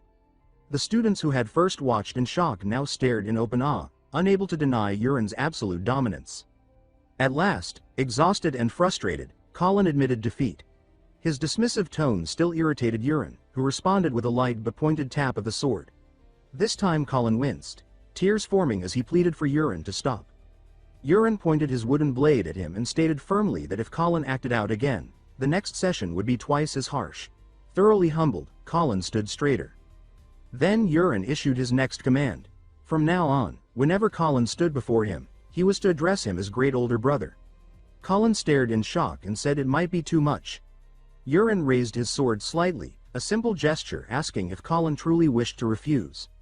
Fear flickered through Colin, and he instantly corrected himself, addressing Yurin exactly as ordered. With the spar over, Yurin announced that they were leaving. Colin, still dazed, asked where they were going. Yurin explained that their destination was the Empire, where their youngest brother Rayon lived. Sometime later, a shimmering portal inside a soaring magic tower delivered them straight into the Empire's capital. Girinox observed the teleportation with awe, marveling again at how the magic tower could move people across entire nations so effortlessly. Yurin told him that the tower was a neutral force present in every country, a constant and powerful structure shared across the continent. The city around them looked strikingly modern, grand buildings rising everywhere in bold architecture. Their path eventually brought them to the gates of the Empire Knight Academy. Outside it, Yurin told Colin to go fetch Rayon. Colin agreed, only to stop when Yurin gave him a pointed look. Realizing his mistake, he quickly corrected himself and addressed Yurin as great older brother. A short while later, Colin returned with Rayon. Yurin lifted a welcoming hand. Rayon's eyes widened in shock as he took in Yurin's taller, sharper figure. He asked cautiously if this truly was Yurin. Yurin smiled and confirmed it. Rayon said that he had already heard some of what happened from their second brother. Yurin nodded, pleased, and told him they should head home. But Rayon's expression darkened. He said that a serious problem had arisen. The Empire's capital was under emergency lockdown. People could enter, but no one could leave. He explained the reason. At dawn the previous day, the Crown Prince had been assassinated. Yurin's eyes widened at the news. Colin asked for confirmation, and Rayon repeated that the assassination was real and had thrown the capital into chaos. Colin scoffed, saying he couldn't imagine anyone managing such an attack inside a fortified royal castle. At that moment, Yurin sensed something off. He scanned their surroundings and confirmed his suspicion. Guards were everywhere, tense and alert, their patrols doubled. The same heavy question seemed to hang over everyone. How could this have happened? Rayon leaned closer, ready to share a quieter, more unsettling detail. Rumors had already spread through the empire. Rayon explained that the crown prince's fiancée, a princess from a neighboring kingdom, had been visiting for several days. The prince, eager to impress her, had summoned her to the training grounds to display his martial skill. When his performance ended and he walked toward her applause, a jagged stone spike burst from the ground without warning and pierced him clean through. Priests rushed forward, but there was nothing to save. He died instantly. Colin, shocked, asked how magic could be used inside the palace when it was strictly forbidden. Rayon confirmed this and said that was exactly why the Magic Tower elders had been called in. Everything had fallen into chaos, and the idea of the crown prince being killed in front of his own fiancée was almost unthinkable. The word's stone spear jolted Yurin. He recognized the technique. He knew who used it and, worse, he knew exactly where that assassin should be at this point in the story. They were not supposed to appear this early. Dread crawled up his spine. He tried to steady himself, reminding his racing thoughts that he now had the heavenly martial body. He and the true protagonist still had time to grow, he insisted to himself, even as doubt gnawed at him. Yurin called out to Colin and Rayon. Colin responded brightly, adding great older brother as instructed, which made Rayon stare in confusion. Rayon asked why Colin kept attaching great to Yurin's name. Colin shivered and begged him not to question it. Yurin then asked about the best inns nearby. Rayon listed two, Dragon's Tears and Giant's Oath. Yurin immediately decided on Dragon's Tears. He instructed both of them to request leave, then head to the Magic Tower and file departure applications for all four of them. With the Rock's family name, he assured them, the process would be quick. He told them to wait for him at the inn. When Rayon asked where he was going, Yurin only smiled faintly and said he was off to meet an old friend. As he walked away, he added that they should not bully Girinox. Both brothers froze at the implication that Yurin actually had friends. Soon after, Yurin stood before a lavish building. From the shadows of a nearby alley, he identified it as Flamberge, a noble exclusive bar with a notorious reputation. He retrieved the outfit he had prepared, then stepped out dressed as a proper noble, one he truly was. He tapped his ring and called for Agnes. Agnes's voice snapped awake, irritated that he had disturbed her. Yurin apologized quickly. He asked her to disguise his face. Agnes, surprised, questioned how he knew the ring even had that function. Yurin said he simply guessed. Agnes then asked whom he wanted to look like. Just then, a nobleman stepped out of the bar. Yurin told her to disguise him as that man. The ring melted into a shimmering gel and splashed across his face, wiping away his features entirely before reshaping them into the exact likeness of the exiting noble. Yurin approached the entrance. The guard stared and said he thought he had just left moments ago. Yurin replied in an easy tone that he simply couldn't resist coming back for more drinks. The guard ushered him inside with a friendly warning not to overdo it. Yurin settled at an empty table among the lively crowd. As Viscount Veer, he was greeted by a waiter who welcomed him back. Yurin told him to bring whatever he had been drinking earlier. Only after the waiter left did Yurin release a quiet sigh of relief. His infiltration had worked. He focused his internal energy, sharpening his hearing until the overlapping conversations separated into clear voices. Gossip, complaints, flattery, hundreds of topics drifted through the air. He honed in on one voice. A girl crying at the bar, lamenting that she had been abandoned, and then learning her former partner had died. She spoke to the bartender, a brown-haired girl confessing her grief while the bartender tried to comfort her. He said that new love helped forget old pain and told her she would find someone better. She thanked him, saying the talk had eased her heart. Yurin kept listening. A sudden idea struck him. Using sound transmission, he directed his voice into her mind, asking if she had enjoyed her time with the crown prince. She gasped and demanded to know who was speaking and where they were. A heartbeat later, the entire bar began to shake. The ceiling cracked. The noble's laughter turned into horrified screams. With a deafening collapse, the once grand bar fell into rubble while the untouched buildings on either side only made the destruction more jarring. Yurin burst free of the collapsing structure, landing before the stunned gatekeeper. Terror flooded him as he faced the girl. Stone pillars erupted from the ground around her, merging with her body in monstrous fashion. A system panel appeared before Yurin's eyes. It identified her as envy, one of the 7 deadly sins. Her affection level read murderous intent. Yuren instantly understood she was not human and that she carried terrifying power. Her voice twisted into something hateful as she promised she would tear him apart. Fear surged through Yuren's chest. He wondered if he had any chance of surviving what stood before him. He forced himself to stay steady. He reminded himself that this confrontation was exactly why he had come. He removed his disguise and judged that he first needed a proper weapon. His false middle-aged face peeled away, revealing his true, youthful features. Power gathered in his hand, and he made a mental note that once this was over, they should reclaim the apostle's corpse and forge it into a dagger. Envy's eyes brightened with interest as she watched his transformation. She chuckled that this must be his real form, added that he was surprisingly handsome, and declared that she would take him alive. She lunged forward on her stone limbs, screeching that he would become her prize. Yuren sprinted to meet her, channeling mana into the dark blade. He drove a direct strike toward her chest. The dagger hit her stone shell with a sharp clang and rebounded without leaving a mark. His stomach dropped. The attack had bounced off like nothing. Grinding his teeth, he decided there was no choice but to escalate. He hurled the dagger and unleashed black iron explosion. Black streaks ripped through the air as a pillar of multicolored light descended on Envy, swallowing her in a furious blast.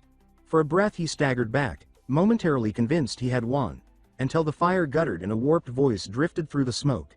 She stepped out grinning, remarking that the power simply faded and that he wielded some very amusing magic. Yuren's breath hitched. Sweat stung his brow. He realized he had burned through most of his options already. Then he drew a butterfly-shaped talisman, a finishing move strong enough to kill an orc warrior in a single hit. He flung it and activated Bloodfire Palm, then added Curving Shot, sending a storm of blazing orange butterflies spiraling through the night. The fiery insects looped around buildings and slammed against Envy's limbs, erupting in bursts of heat. But inside his mind he keeled over in despair, mumbling that he had drained every scrap of energy and was now completely doomed. In reality, he turned to flee, gasping, only to see Envy still advancing untouched. He muttered a curse as townsfolk screamed and scrambled through the rubble, shouting that a monster had appeared. Watching their panic, he concluded grimly that retreat was not an option. If he ran, more would die. He vowed to hold out until the capital guard arrived. Envy responded with a swarm of stone spears, crimson edges streaking through the air. He kept dodging strike after strike. He exclaimed that the chaos was unreal and realized that if he kept dodging he would be killed. Though he had not mastered his technique, he decided he would trust his sword. He drew a long blade that drank in the moonlight and glowed faintly. He resolved to channel his inner energy directly into it and charged at Envy. Envy snarled that he was coming and launched another barrage. The swordsman met the spears head-on, his aura-coated blade cleaving through them one after another. As shattered stone crashed around him, he grinned through the dust and thought that if he could cut those spears, then he still had a chance. Across the plaza Envy perched on her stone legs, amused. She said he was entertaining and added that she wanted to see how long he could keep it up. A fresh storm of spears rained down. Yuren raised his sword and braced himself. He noticed with alarm that the number of projectiles kept increasing. Envy laughed as she hurled another volley and taunted him to try blocking it. But in mid-taunt she suddenly stiffened, her voice cracking as she gasped that something was wrong with her body. System windows flashed before Yuren's eyes. He had been poisoning her throughout the fight. The notifications announced that extended poison had activated, that blood venom art had triggered a snake-type toxin, and that fire flame poison was burning through her insides. As she convulsed, he felt a fierce spark of triumph. There was finally a reaction. Another alert said she was paralyzed, but only for 1 second. He was inwardly panicking about how short that paralysis window was.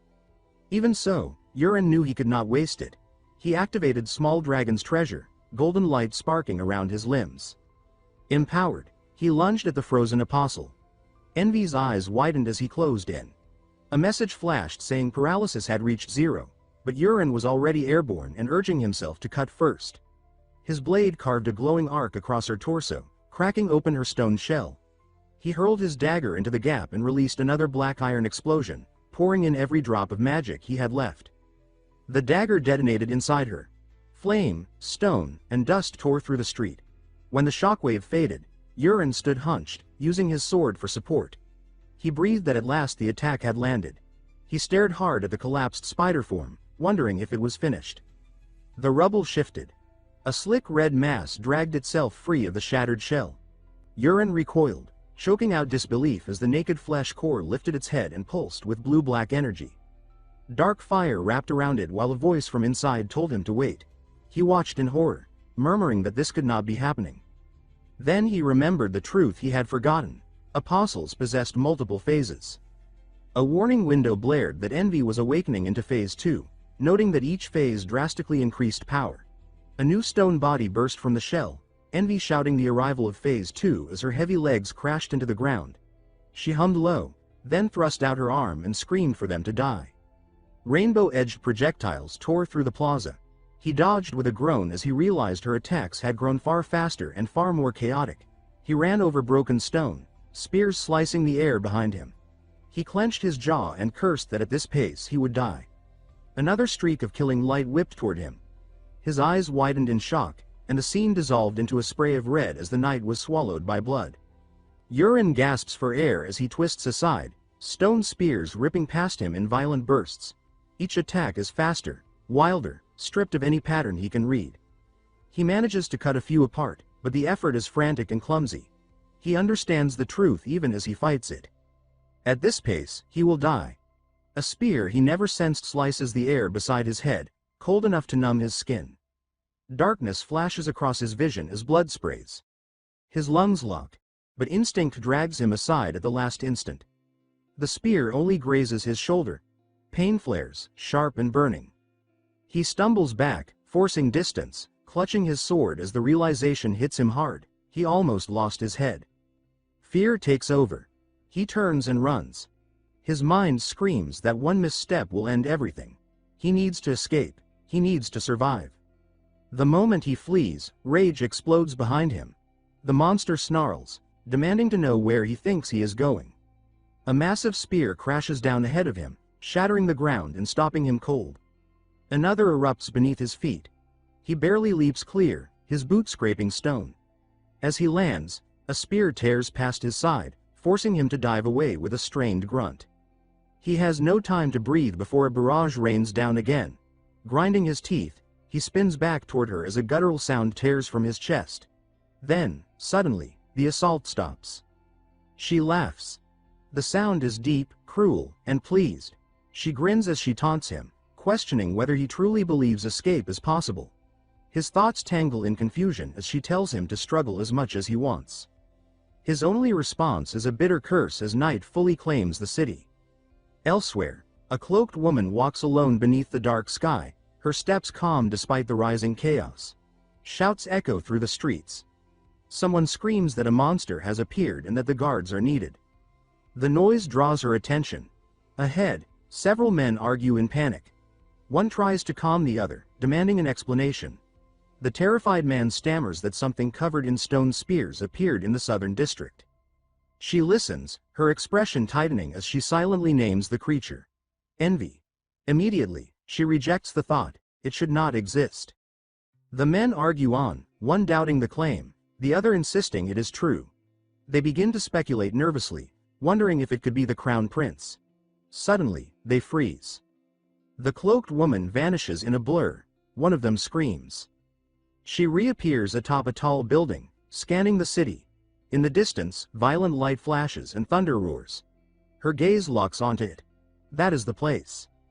She leaps, her movement briefly revealing the tattoo etched along her body before she disappears into the night. Back in the ruined streets, Urine continues dodging every strike thrown at him. Each failure sharpens Envy's irritation.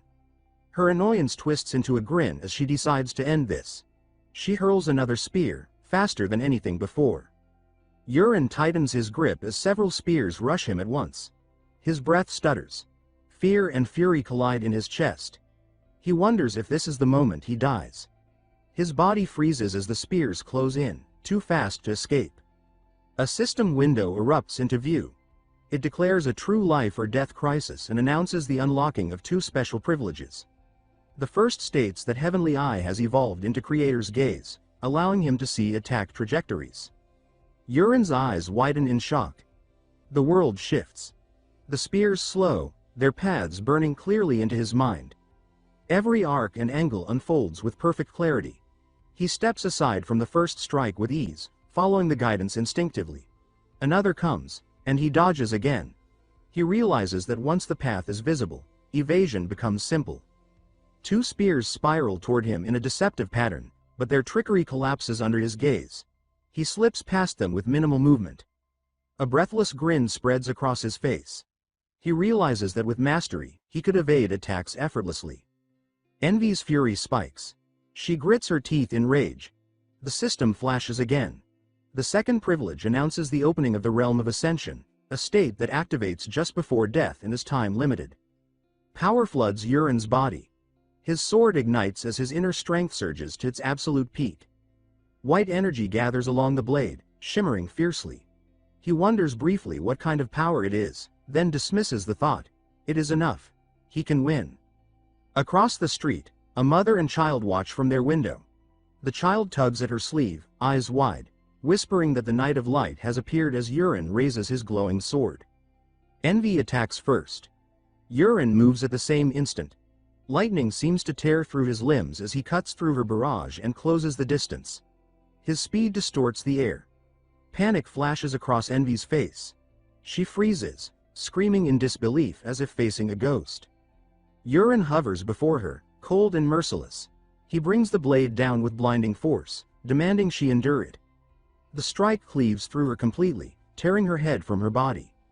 A white explosion detonates outward, ripping the battlefield apart. The mother and child stare in stunned silence. The child breathes that the Knight of Light has defeated the monster. Yuren stands trembling amid the ruins, sweat pouring, breath ragged. He wonders if it is truly over. The system flickers, informing him that his power and stamina are fully depleted. He exhales sharply, realizing he survived only because the privileges activated in time. He looks around, thinking about escape before the guards arrive, forcing himself to move. Then the air shifts. His senses snap tight. He turns and freezes. Dark energy churns nearby, twisting the air as it pulls together. Recognition hits him hard. The remains are moving. They are reforming at terrifying speed. The system flashes a warning. Envy has entered Phase 3. The final version has appeared. Yuren stares as a new head forms. Envy snarls, calling him a bastard, grinning with raw excitement as she promises he will not escape this time. Yuren grinds his teeth as despair settles in his chest. He knows he is finished. Worse still, he realizes he never even had the chance to repay him. Envy's rage explodes, her body swelling until she towers over the ruins. With a shaking, broken voice, she declares that she will kill everyone, repeating the vow like a beast barely holding itself together. Dark energy hums across her massive form as she fixes her gaze on Yuren. Yuren stares up at her in disbelief. Her size alone crushes his spirit. His thoughts feel empty as he realizes his inner force is completely drained. He wonders if this truly is the end. A stone spear tears toward him, stopping only inches from his face. With no strength left to dodge, he remains frozen, teeth clenched as fear locks him in place. Death feels unavoidable. Suddenly, Envy's body jerks violently. An external force yanks her backward, stopping the attack. She growls in frustration and demands to know what is happening. She struggles, but living restraints coil tighter around her limbs, sealing her mouth and trapping her countless stone spears. The woman from earlier stands behind her, calmly controlling the bindings. Envy recognizes her and tries to shout through the restraints, furiously questioning whether the woman cannot see what is in front of them. The woman sharply calls Envy by name and orders her to stop, her voice filled with killing intent. She insists that this is not the time for them to reveal themselves. Yuren instantly recognizes the woman as he watches her drag Envy backward across the rooftop.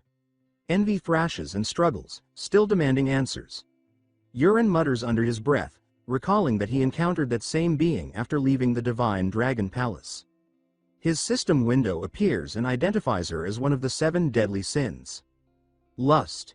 He repeats the name in disbelief. Lust pauses and turns to look at him, her gaze cold and unreadable. Confusion twists inside him. If this is not the time to reveal themselves, then they are retreating. Lust turns away, tightens the bindings, mutters that it is time to move, and drags Envy with her before leaping off the building. Yuren watches them disappear and finally exhales shakily, realizing he is still alive. A sudden sound makes him turn. He spots approaching guards and immediately decides that staying would only cause trouble. Slipping into a shadowed alley, he avoids them until night fades into morning. At a hotel later that day, someone greets him cheerfully and calls him young lord, saying he has finally returned. Yurin answers tiredly and asks if anything happened overnight and whether Colin and Leon are still asleep. The attendant excitedly reports that a terrorist appeared in the city during the night and that the two brothers rushed out at dawn to catch the culprit. Yurin sighs, removes his cape, and thinks that children are reckless. He dismisses the attendant and collapses onto the bed, saying he needs sleep. As he drifts off, his thoughts return to the battle. It was brutal, but it pushed him forward. His system window appears. 10,000 Poisons Body Scripture. 4 stars. He acknowledges the breakthrough but realizes how lacking he still is. He remembers failing to truly defeat envy, the weakest of the 7 deadly sins. Lust's words echo in his mind. When the time comes, far greater horrors will emerge. He sits up, crosses his legs, and begins circulating his energy, muttering that he must grow stronger, faster. Resolve burns in his eyes. Later that morning, Leon announces that he heard the murderer of the Crown Prince appeared in the city. Colin complains that if he had been there, he would have caught them. Leon corrects him, explaining that the assassin was a monster beyond human, with stone erupting from its body and buildings collapsing everywhere. Leon hesitates, then explains that a knight of light appeared and destroyed the monster with a glowing sword before vanishing. Colin marvels, wishing for a title like that and wondering who the knight was. Yurin yawns quietly and thinks that the knight is sitting right there. He asks about their departure application. Leon reports it was approved, and Colin adds that the Rock family name helped. Yurin urges them to leave immediately, warning that lingering could be dangerous. They pack and depart through a teleportation tower, returning to their county. At the Rock estate, their father greets them with laughter and open arms. Leon leaps into his embrace, and their father remarks proudly that he has grown. Yurin and Colin bow deeply and announce their return. Their father welcomes them warmly and says he heard something major happened in the Empire, but tells them to rest first and talk later. Later, in the estate, someone greets Yurin warmly and praises him for returning stronger with 2 new titles. Yurin is confused as she explains that he earned Iron Magician at Aussie Castle and Rookie Slayer in the capital. She reminds him that he defeated 4 rising talents at the academy, earning the nickname. He winces in embarrassment. He starts to mention gifts for her and Clyde, but is interrupted when Peru rushes in and announces that the Marquis has summoned all 3 brothers to dinner. That evening, seated with their father, he asks if they have rested. After they confirm, he gets straight to the point. He declares that the trial to determine the successor will now begin. Their father, the Marquis, speaks with the authority of generations as he reminds them that the Rock's family follows a strict rule. The eldest son inherits the title. Under normal circumstances, he says that Yurin would already be named successor, noting that he himself became heir at an even younger age. However, his tone hardens as he adds that Yurin squandered too many vital years. Because of that failure, he had intended to choose Colin instead. Still, he acknowledges that Yurin has finally awakened and begun acting responsibly. For this reason, he declares that he will no longer decide the matter himself.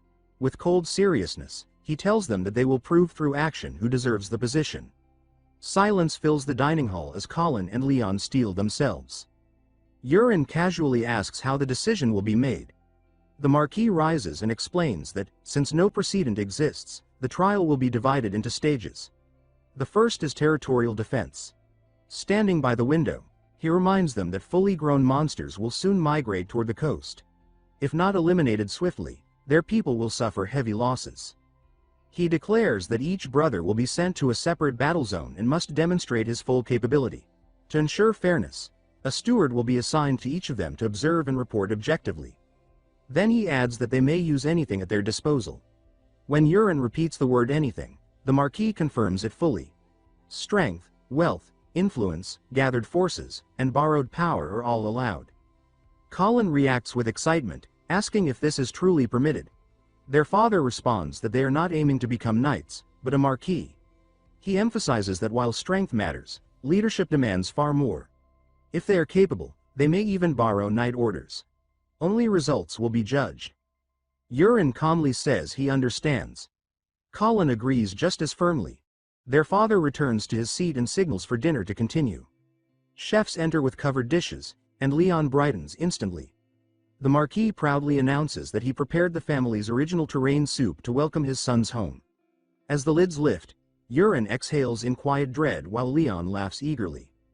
Their father urges them to eat well and reminds them that deployment begins in 1 month. They must prepare with everything they have. The next morning, Urine is asked whether he plans to prepare. As he fastens his shirt, he replies that he lacks nothing in particular. Peru exclaims that the other young masters are already mobilizing, especially Colin, and that the Livingtine family is sending him support. Urine recalls that Livingtine is Lady Kenna's birth family and understands where her loyalty lies. He tells Peru that the Marquis ordered them to achieve the best results. When Peru asks what that means, Urine explains that whether they borrow night orders or slaughter monsters alone, only the number of kills matters. Peru stiffens uneasily but admits he is right. Urine adds lightly that his own support is already coming, friends who will help him wipe everything out. A knock interrupts them. Aaron and Clyde enter, and Urine greets them warmly, saying he has gifts. He calls Clyde forward and explains the tradition of a lord gifting a sword to his knight. He hands Clyde a long sword. As Clyde takes it, warmth spreads across the blade and flames crawl along its edge. He realizes the heat does not burn and asks what kind of flame it is. Urine explains that it is fire from a flame spirit. Clyde tests the balance and says it feels light and perfect. Urine knows the sword has accepted him and advises him to speak with it often to awaken its full power. Aaron watches in confusion until Urine calls her forward. He hands her a sword as well. Wind energy surges through the blade, lifting her hair as she recognizes a wind spirit. She blurts out that the sword likes her, leaving everyone stunned. She asks to test it immediately, and Clyde asks the same. Urine grants permission. Clyde challenges Aaron to spar, but she cuts him off, saying he still has far to go, and they rush out together. Urine laughs softly while Peru stares in disbelief, muttering about spirit swords and admitting his jealousy. Urine promises him something good later, but first says he must repay a debt. Soon after, piles of gold fill Urine's table. Peru stammers in shock as Urine reminds him he promised repayment. Peru declares that Urine must be a genius in both dark magic and gambling. Urine quickly denies it and explains the money is for buying poisons. Peru immediately offers his full help.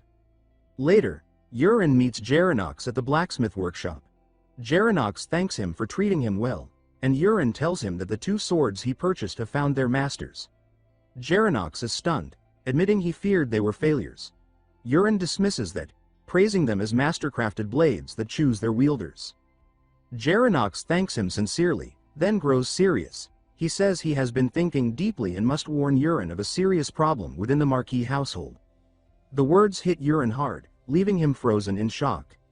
Sometime later, inside the estate, the Marquis demands to know what Urine is talking about, suspicion sharp in his voice as he presses for an explanation.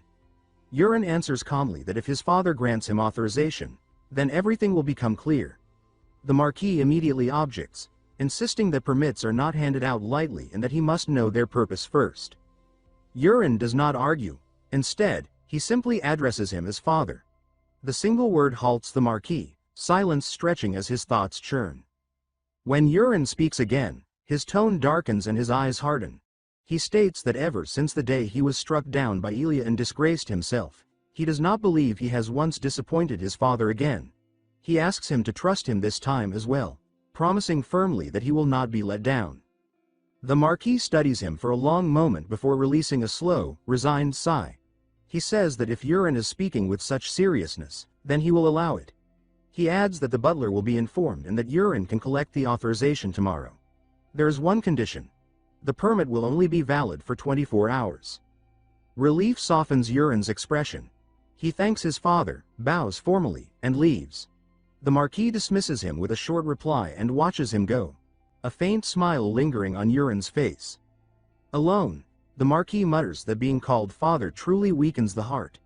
He wonders briefly if Urine is about to stir up trouble, then reassures himself that one day should not cause disaster. The next morning, a voice calls for the young master. Inside his room, Urine stands fully dressed, adjusting his tie, as Peru reports that men carrying boxes are waiting at the entrance and claim they were sent by the Marquis. Urine pauses, then smiles with satisfaction, saying the timing is perfect. Peru asks what he means. Yurin orders him to send all male servants to the entrance, instructing them to move everything directly to Armory Number 1. Peru stammers, asking if he truly means all of them. Yurin replies lightly that he still has something else to retrieve and tells Peru to meet him at the armory. Confused but obedient, Peru agrees. Outside the estate, the butler approaches and hands Yurin the permit, explaining that the Marquis ordered it delivered. Yurin accepts it, checks it briefly, and then asks where the Marquis is. The butler hesitates before explaining that the Marchioness has arrived and that they are having tea together. Yurin considers this, then tells the butler to deliver a message. The Marquis is to bring an inspector and come to Armory Number 1 by noon. The butler freezes, stammering as he tries to confirm the instruction.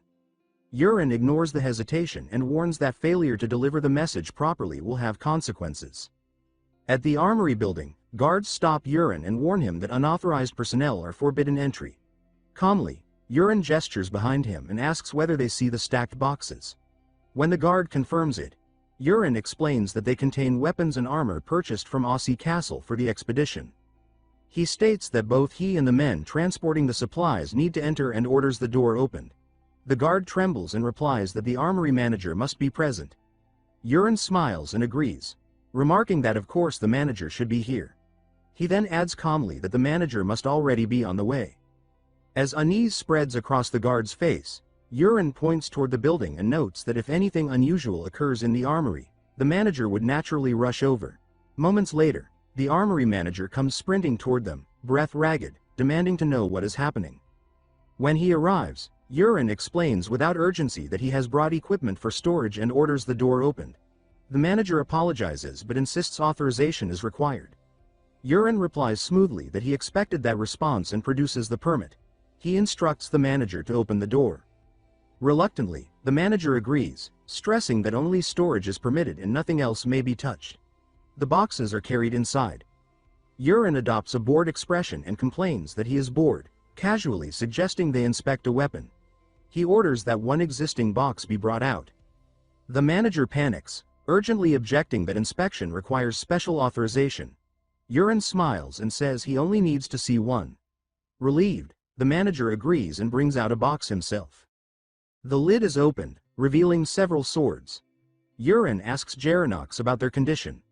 Gerinox inspects one carefully and reports that most appear serviceable. Yurin reacts with exaggerated surprise and praises the manager, saying he has clearly done excellent work and should be reported to the Marquis. The manager laughs nervously and tries to wave it off. Yurin's smile sharpens as he declares this is good, then orders every remaining box to be brought out. The manager's face drains of color. He throws himself forward, shouting that this is overstepping authority. Before he can finish, Yurin strikes him with the hand holding the permit, sending him crashing to the ground. Yurin roars that the manager has no right to speak of overstepping and demands whether he cannot see the permit, accusing him of always trying to be clever. At that moment, the Marquis arrives with an inspector and the Marchioness. He calls Yurin's name sharply and demands an explanation. Yurin straightens and states coldly that the armory has been emptied, inviting his father to verify it himself. The Marquis opens a box and lifts a sword. The blade crumbles in his hand. He stares in disbelief, then demands to know if this is meant to be a weapon. He turns furiously on the inspector, reminding him that only a month ago he reported no issues during the audit. The inspector panics and accuses the manager, insisting he must be responsible. Yurin cuts him off sharply, asking whether he truly believes one man could smuggle out this much equipment in a single month. He releases crushing pressure, stating that such theft is impossible without permission. The inspector collapses, gasping and begging for mercy as the pressure lifts. The Marquis demands an explanation. Yurin answers that now his father understands why the permit was necessary. He states that this rod extends beyond this armory to others and even to the food stores. He asks what will happen in the coming years if this continues. Even if they survive this expedition, the future is already ruined. While those at the top eat well and wield fine weapons, soldiers will be forced to fight with worthless blades and consume poisoned supplies. As silence grips everyone present, Yurin declares with burning fury that he will never forgive anyone who toys with human lives. Soon after, Yurin announces that the chest set aside contains swords, armor, and shields purchased through his blacksmith from Aussie Castle, emphasizing that their quality is flawless. He tells his father to discard anything unusable and replace it with these supplies. His tone then hardens. With sharpened gravity, he states that the corruption uncovered likely involves far more people than first expected, and he requests that everyone connected to the two exposed individuals be punished without exception. The Marquis stares at him in disbelief, calling his name and demanding to know what kind of person he has become. Yurin lowers his head in a respectful bow and calmly states that, in that case, he will take his leave. He turns and walks away, leaving the others frozen. As he goes, he reflects that this is as far as he can interfere. Anything beyond this point falls under the Marquis's authority. What remains is his father's responsibility. Several days later, back at the estate, Yurin is summoned. He stands behind the Marquis and asks whether he was called. Without turning, the Marquis replies that thanks to Yurin, the corruption was uncovered, and he felt it proper to explain how the matter concluded. Yurin understands at once and acknowledges it quietly. Over tea, the Marquis admits that Yurin was right. He explains that not only the first armory, but the others as well, along with the food stores, were deeply corrupted. The number of people involved was staggering. What shocked him most was not the common soldiers or servants, but figures he trusted for years, such as the weapons steward and the inspector. His voice tightens as he admits that people who had served beside him for over a decade were involved, and that it truly broke his heart. Yurin, eyes sharp, asks whether everyone was truly identified. The Marquis replies that the steward and inspector confessed with unnatural honesty, even volunteering information that was never asked for, making the investigation disturbingly easy. Yurin listens without reaction, noting inwardly that the confession draft poison worked exactly as intended.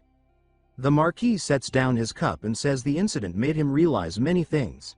Straightening, he recalls how shortly after becoming Marquis, the former king reprimanded him publicly before many nobles, leaving him deeply humiliated. He admits that Yurin's words days ago struck even deeper, humiliating him far more thoroughly. Still facing away, he says that Yurin spoke the truth and had even prepared a solution in advance. Yurin calls out uneasily, but the Marquis continues, stating that he himself was a disappointment. Then, unexpectedly, he asks Yurin to forgive him. The words leave Yurin frozen. The Marquis turns back toward his seat and apologizes for being such a disgraceful father. Yurin stares, stunned, thoughts racing, then responds firmly that this is not the case. The Marquis turns in surprise. Yurin smiles brightly and gestures to himself, explaining that he spent years causing trouble before finally coming to his senses. He adds that all humans make mistakes. The Marquis grits his teeth and mutters with a strained smile that Yurin's tongue has finally surpassed his own. Yurin replies lightly that his father flatters him too much. Exhaling, the Marquis declares that he will never repeat the same mistake again. That night, someone urgently calls for Yurin. Inside the room, sealed containers are presented as Yurin announces that the poison has arrived. His system window appears, displaying its details. A neurotoxin derived from steel-cap mushrooms that induces paralysis and respiratory failure. Yurin grips the bottle, excitement flashing through him as he notes that aquatic monsters would struggle to breathe on land. He praises the result aloud. Peru hesitates, then asks whether Yurin has heard the recent news. Yurin turns sharply and demands clarification. Peru excitedly explains that Yurin's popularity outside the estate has surged. Unease rises in Yurin as he questions what popularity even means, insisting it must be a misunderstanding. Peru continues, explaining that while procuring the poison, he heard Yurin's name everywhere. The people are talking about him. When pressed, Peru recounts that the territory was deeply moved by Yurin's declaration that he cared for the soldiers more than anyone except the Marquis. They were touched that he spent his own money to buy armor and shields for them. Yurin mutters uneasily that his reputation as a delinquent should not vanish so easily. Peru adds that some townsfolk are even trying to volunteer for Yurin's unit. He praises Yurin as a genius and asks if he planned this all along, stating that recruitment will now be effortless. Yurin groans, clutching his head, waves Peru away, and tells him to leave. Peru bows, still amazed, and exits. Alone, Yurin sighs and admits inwardly that his improving reputation is a development he never anticipated. Shrugging it off, he decides to develop more poison anyway. That night, he begins. As he consumes steel-cap mushroom blossoms, poison, his system floods him with notifications. The 10,000 poisons body scripture absorbs it, unlocking a new trait: 100 poisons immunity. Another message states that all pain and symptoms from poison are removed. The realization jolts him awake mid-meditation. Seated in a lotus position, he examines himself and realizes absorbing poison no longer hurts at all. It feels natural. He resumes meditation, marveling at the trait's power. By morning, a new system window appears. A new poison is unlocked. Hagen's Serpent Bane, a neurotoxin capable of killing Gon, a legendary sea creature. Even trace amounts can kill a human without leaving evidence. Urine stares in disbelief. He intended to unlock a weaker poison, yet gained an advanced one instead.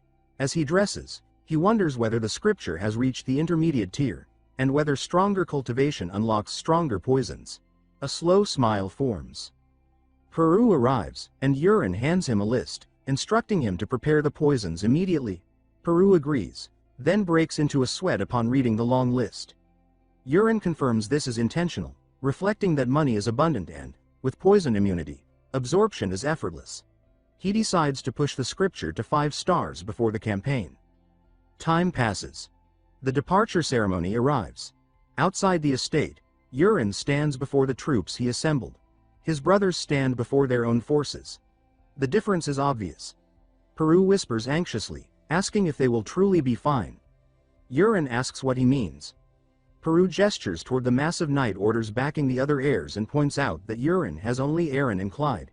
He asks why Urine refused volunteers. Urine grins and says he has a plan. Mocking laughter erupts behind him as Colin and Leon laugh openly. Anger flares, and Urine mutters that they need a lesson. Peru panics and begs him to restrain himself. Before anything escalates, a loud announcement declares the Marquis's arrival. The troops rise as the Marquis steps forward. He announces that he will stand where the danger is greatest, leading from the front, and commands them to defend their land. A thunderous roar answers him. Watching, Urine smiles faintly and thinks that it has begun. The campaign starts. Each heir is assigned a defensive sector. 2 days later, Urine arrives at his post. Before a castle gate, he orders it opened and introduces himself. A wall steward named Hans greets him, then falters as he sees the tiny force behind Urine. He asks hesitantly whether this is truly everyone. Urine tilts his head innocently and asks why. Hans explains nervously that hundreds of Valaks attack every year, and that such numbers are impossible to hold back with so few troops.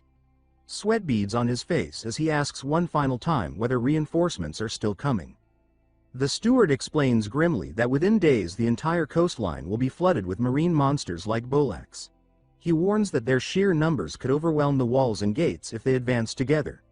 He insists that the only option is to push beyond the walls and thin them out early, then panics and blurts out that with only 5 knights, stopping them is impossible. The young lord remains silent, his expression unreadable, answering only with a long pause.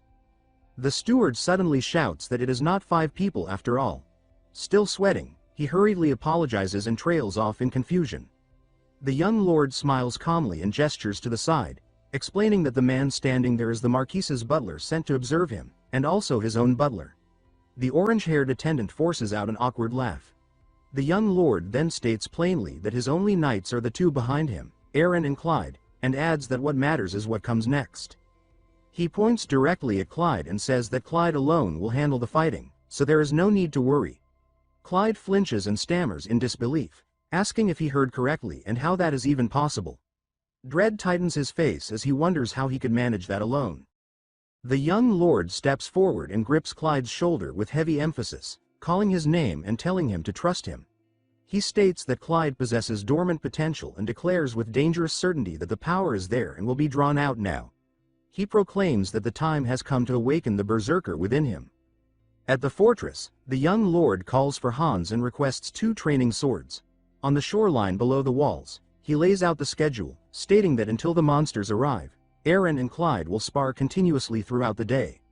He orders them to fight once, rest for an hour, then repeat, and asks if that is understood. He stops Aaron briefly and says he has something to ask before she begins. Aaron responds obediently. He asks how sparring with Clyde usually goes. After a moment, she admits honestly that she wins without much difficulty. The young lord's smile sharpens as he says that means she has been holding back. Eren falls silent. He explains that until now there was no reason to go all out, but from this match onward, she must use 100% of her strength and crush Clyde completely. Eren blurts out her surprise, but the young lord continues, instructing her to beat him so badly that he feels the gap carved into his bones. He says it is fine if she beats him to a pulp, because this is how Clyde's potential will surface. He tells her again to trust him. On the beach, Eren and Clyde face each other with training swords. Clyde roars for her to prepare herself and charges forward, aura raging violently around him. Watching from above, the young lord murmurs in mild surprise, wondering since when Clyde became so skilled at controlling his aura. Clyde attacks first, heat and pressure spiraling around his swing. Eren meets him head-on, then slips past the strike at the last instant. Her blade flashes, and she cuts cleanly across his flank in a single line. Clyde chokes and buckles, coughing as the blow drops him to one knee. Eren steadies herself with a strained breath as Clyde admits defeat in a broken voice. From the wall, the young lord watches with a drink in hand and murmurs that the sight gives him goosebumps. His gaze fixes on Eren as he notes that her abilities are absurdly high. A status window confirms her traits, and he realizes her clear mirror, still water, has risen far more than he expected. He observes that she is not just fast, but reading sword paths and responding instantly. To him, it feels like watching a child fight an adult. The sparring continues. In the second match, Eren strikes low and twists Clyde's body with a brutal hit. The third match ends before he can recover. The fights pile up until the ninth, with Clyde reeling repeatedly, reduced to pure defense. Beside the young lord, the butler gawks and comments that Eren is completely overwhelming him. The young lord offers no response. Below, Clyde kneels in the sand, trembling and panting. He stares at the ground, whispering in disbelief that the gap is truly this vast. Someone calls out that Clyde has had enough for the day. Clyde blurts out for the young lord, shaken, questioning whether it is even possible for him. He admits that he could not touch even the edge of her clothing and asks how the young lord can claim he has hidden potential. The young lord snorts and says he already told him it was hidden. He asks sharply whether Clyde expected it to emerge easily, then orders him to trust him and keep sparring. Time passes. Day 2 arrives with Eren still crushing Clyde with efficient strikes. Day 3 follows, her blade snapping into him again and again. After the repetition, the young lord sits alone, cross-legged, breathing calmly. A soldier suddenly rushes in and shouts that there is a serious problem. The young lord asks calmly what it is. The soldier blurts out that it is finally happening and that the Bolaks are rising. They hurry to the wall.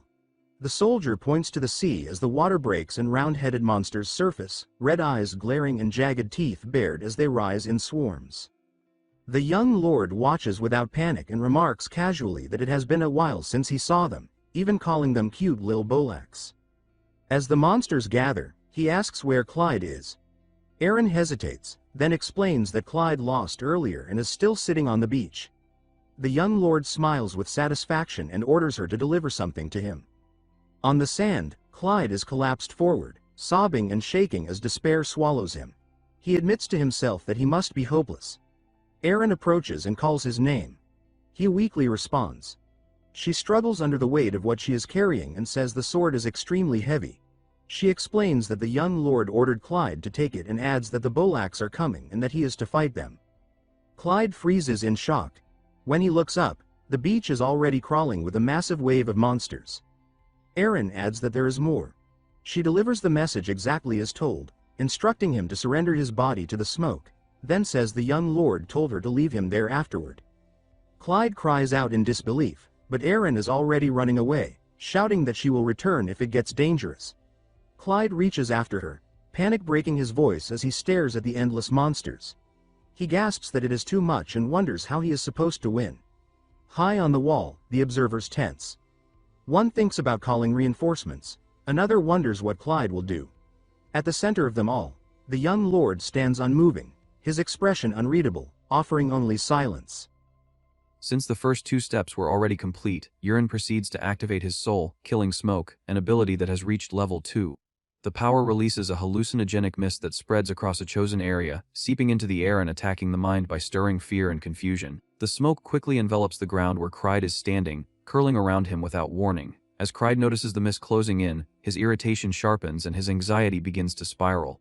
Not long after, the hallucinations take hold. Cried starts seeing distorted visions, one of which shows Eren telling him that Yurin has ordered him to submit to the smoke. Before he can process that, the scenery shifts, dragging him back into memories from his childhood. He sees himself as a small boy, frozen in place as his father strikes his mother right in front of him. In the memory, the younger Cried cries and begs his father to stop. His father ignores the pleas, shoves him aside, and mockingly asks what he thinks he can do about it. He says that if the situation feels so unfair, then Cried should grow stronger and defeat him. The boy collapses in tears, apologizes to his mother, and silently makes a vow to become strong enough to protect her one day. As Cried relives the moment, tears roll uncontrollably down his face. His emotions surge when another hallucination replaces the scene. This time, Eren appears, defeating him again and again. She mocks him for being unable to even brush her clothes and questions how someone so weak could ever believe he might grow stronger. She declares that he will never become powerful. Cried tries to deny her words, but before he can form a response, another vision emerges. Yurin appears and offers an apology, saying that he misjudged Cried. He claims that Cried never had any real potential to begin with. He calls him weak and frail and states coldly that he will remain that way forever. Cried breaks down, sobbing as he insists that those words are lies. His denial is drowned out when images of his younger self and his wounded, crying mother appear once more. The sight overwhelms him. The child reminds him of the promise he made to become stronger, while his mother begs him to protect her. Then Eren and Yurin return together in his vision, ridiculing him. They call him a weakling who cannot even touch Eren's clothes. Yurin adds that Cried will be weak for the rest of his life. Cried desperately rejects their words, repeating that they are not true. When a berserker sinks into overwhelming sorrow and fear, that is the moment when their true rage is born. The smoke continues to thicken, spreading further than before. Commander Hans watches in alarm as the mist grows denser, but suddenly, without warning, it begins to fade. Both Hans and Yurin are caught off guard by the sudden change. Hans demands to know what is happening. Yurin responds with a calm smile, saying that the process has been successful. In the original novel, Cried awakened his berserker trait after losing the people closest to him. This time, even though the tragedy was artificially created, the result is the same. The awakening has occurred. Cried now stands radiating fury, his eyes unfocused and his awareness dulled. Seeing his strange behavior, Commander Hans asks why Cried seems so different. In response, Yurin raises his hand and withdraws the remaining soul, killing smoke. As the mist clears completely, Cried notices the approaching bulwarks. An overwhelming aura bursts from him, so intense that even the monsters react to it. Yurin smiles and tells Cried to take up the flame spirit sword and drive the enemies back. Cried surges forward without hesitation, cutting into the bulwarks and overpowering them with frightening ease. Commander Hans watches in disbelief and asks how Cried can fight so many enemies at once. Cried continues his assault, forcing the bulwarks into a full retreat. Hans is left stunned, unable to believe that Cried confronted them alone and emerged victorious. Yurin calmly reminds him that he had already said Cried could handle the battle by himself. Most of the bulwarks are either defeated or fleeing. However, as Yurin surveys the situation, he realizes that one serious problem remains. Because Cried's awakening was artificially induced, his mind may not be fully under his control. After driving the monsters away, Cried turns his attention toward the wall where Yurin and Eren are standing. He begins moving toward them with clear hostility. Just as Yurin expected, Cried now views them as enemies as well. They need to restrain him without causing injury. Yurin knows how difficult that will be, but Eren steps forward and states that she will handle it herself. Yurin looks at her in confusion and asks if she is confident she can subdue Cried without harming him after witnessing his overwhelming strength. Eren answers that although she does not know exactly what Yurin did to him, Cried's sword path has not changed. Because of that, she believes she can stop him. Hearing this, Yurin begins to sweat slightly, then nods and agrees to her plan. Still trapped in his berserk state, Cried heads straight toward Yurin and Eren with the clear intent to defeat them as well. Eren steps down onto the shore, positioning herself to intercept him before he reaches the others. As she draws her sword, she calmly praises Cried for his efforts in defeating the bulwarks and states that she will now subdue him while keeping the pain to a minimum. None of her words reach him. Cried charges at her and swings his flame sword with full force, but she effortlessly avoids the strike. He immediately follows with another attack, yet once again fails to connect as she leaps into the air, propelled by the power of the wind spirit. The sight leaves Yurin deeply shocked, and she wonders when Eren became capable of using the wind spirit at such an advanced level. Commander Hans can only stare with his mouth hanging open, completely stunned by what he is witnessing. Cried grows even angrier as his attacks continue to miss, and he strikes again with even greater strength. This time, however, his blade cuts through nothing but an afterimage created by the wind spirit. In the next instant, Aaron appears behind him and strikes him with the back of her sword, carefully avoiding serious harm. The blow sends Clyde crashing to the ground. He cries out in pain, then collapses, exhausted and disoriented, unable to continue fighting. Aaron withdraws her sword and informs Urine that Clyde has been subdued successfully without suffering any serious injuries. The sight leaves not only Peru and Hans stunned, but even Urine feels genuine surprise. He realizes at that moment just how powerful Aaron truly is, far beyond what he had initially assumed. Urine then calls out to Hans and remarks that the current situation is completely different from what Hans had reported earlier. Hans explains that what he said before was true based on past experiences. He says that normally, once monsters begin appearing, they flood in endlessly for the entire day, never allowing the defenders even a moment to rest. He adds that this is the first time something so abnormal has happened, where the monsters suddenly stop coming. After listening carefully and fully grasping the situation, Urine turns his attention to the butler and asks how the success of this mission is evaluated. The butler explains that the primary method is based on the number of monsters defeated, followed by the strength of those monsters. He further explains that the evaluation also considers whether the city walls were perfectly defended and whether allied casualties were minimized. Once Urine understands all the conditions, he concludes that aside from the unusually low monster count, everything else has gone almost perfectly. This conclusion confuses the butler, who comments that it should be worrying that no additional monsters are approaching. Urine responds calmly, saying that while it is indeed unfortunate, there is nothing that can be done. He adds that a single expedition does not determine who will ultimately become the successor anyway. The butler is visibly impressed by how composed Urine remains even in such circumstances and comments that Urine has truly changed a great deal. Sometime later, Clyde finally regains consciousness. He looks around with a confused expression before noticing Aaron standing in front of him. He asks her what he had been doing, and why everyone is staring at him so seriously. Aaron realizes that Clyde has fully come back to his senses, but she can tell that he has no clear memory of what happened. She asks him whether he truly remembers nothing, then explains that he defeated the Volux entirely on his own, and says that his performance was incredibly impressive. Hearing this, Clyde becomes completely shocked and is overwhelmed by disbelief at what she tells him. After a moment, Clyde asks why the back of his head feels strangely cold and uncomfortable. Aaron ignores the question and instead tells him to stop worrying, pull himself together, and go eat with everyone else. Still rubbing the back of his head in confusion, Clyde stands up and decides to follow Aaron, unable to understand what really happened. Suddenly, Hans notices movement in the distance and shouts a warning that another monster is approaching. Urine immediately asks where it is, and Hans identifies the creatures by the size of their fins, recognizing them as sharkrai. He explains that they are marine monsters standing over 2 meters tall. Each sharkrai has the head of a shark and limbs with terrifying physical strength. Hans explains that they devour their prey whole using razor-sharp teeth, making close combat extremely dangerous due to their massive natural weapons. He stresses that extreme caution is required when dealing with them. He adds that they possess physical abilities such as rage and steel fangs, along with support-type skills like reinforcement and acceleration, which make them even more lethal in battle. Urine reacts with visible excitement upon hearing this description, which only heightens Hans's fear. Hans urgently tells Urine not to speak so lightly, explaining that each sharkrai has combat power equal to, or even exceeding that of a high-ranking knight. The butler adds that there has never been a recorded case of more than 50 sharkrai appearing at once. He explains that under normal circumstances, defeating that many would require the full military strength of the Marquis family. The butler states that the situation can no longer be considered a simple test and advises Urine to abandon the location and retreat immediately for safety. The focus then shifts to Urine's knights, who are positioned much closer to the advancing monsters. Gripping his sword tightly, Clyde asks Aaron what they should do, noting that the monsters are advancing far faster than the Volux from earlier. Urine considers the situation carefully and says that it would be difficult to hold them back with only Clyde and Aaron. Hans, already shaking with fear, asks what Urine means by that. Urine then reveals that he intends to step in personally this time. His words shock both Hans and the butler, who had not expected him to take direct action. Urine tells them to watch closely. He then calls out to Agnes and says that he will try what they prepared in advance. With that, he summons the ink-sealed phoenix. Hans asks what the object is, but Urine ignores the question and instead tells the butler to keep his eyes open and count carefully, saying that everything will be over in an instant. The butler immediately begins recording the count. Meanwhile, Hans, clearly terrified, asks about the deafening roar coming from the object in Urine's hand.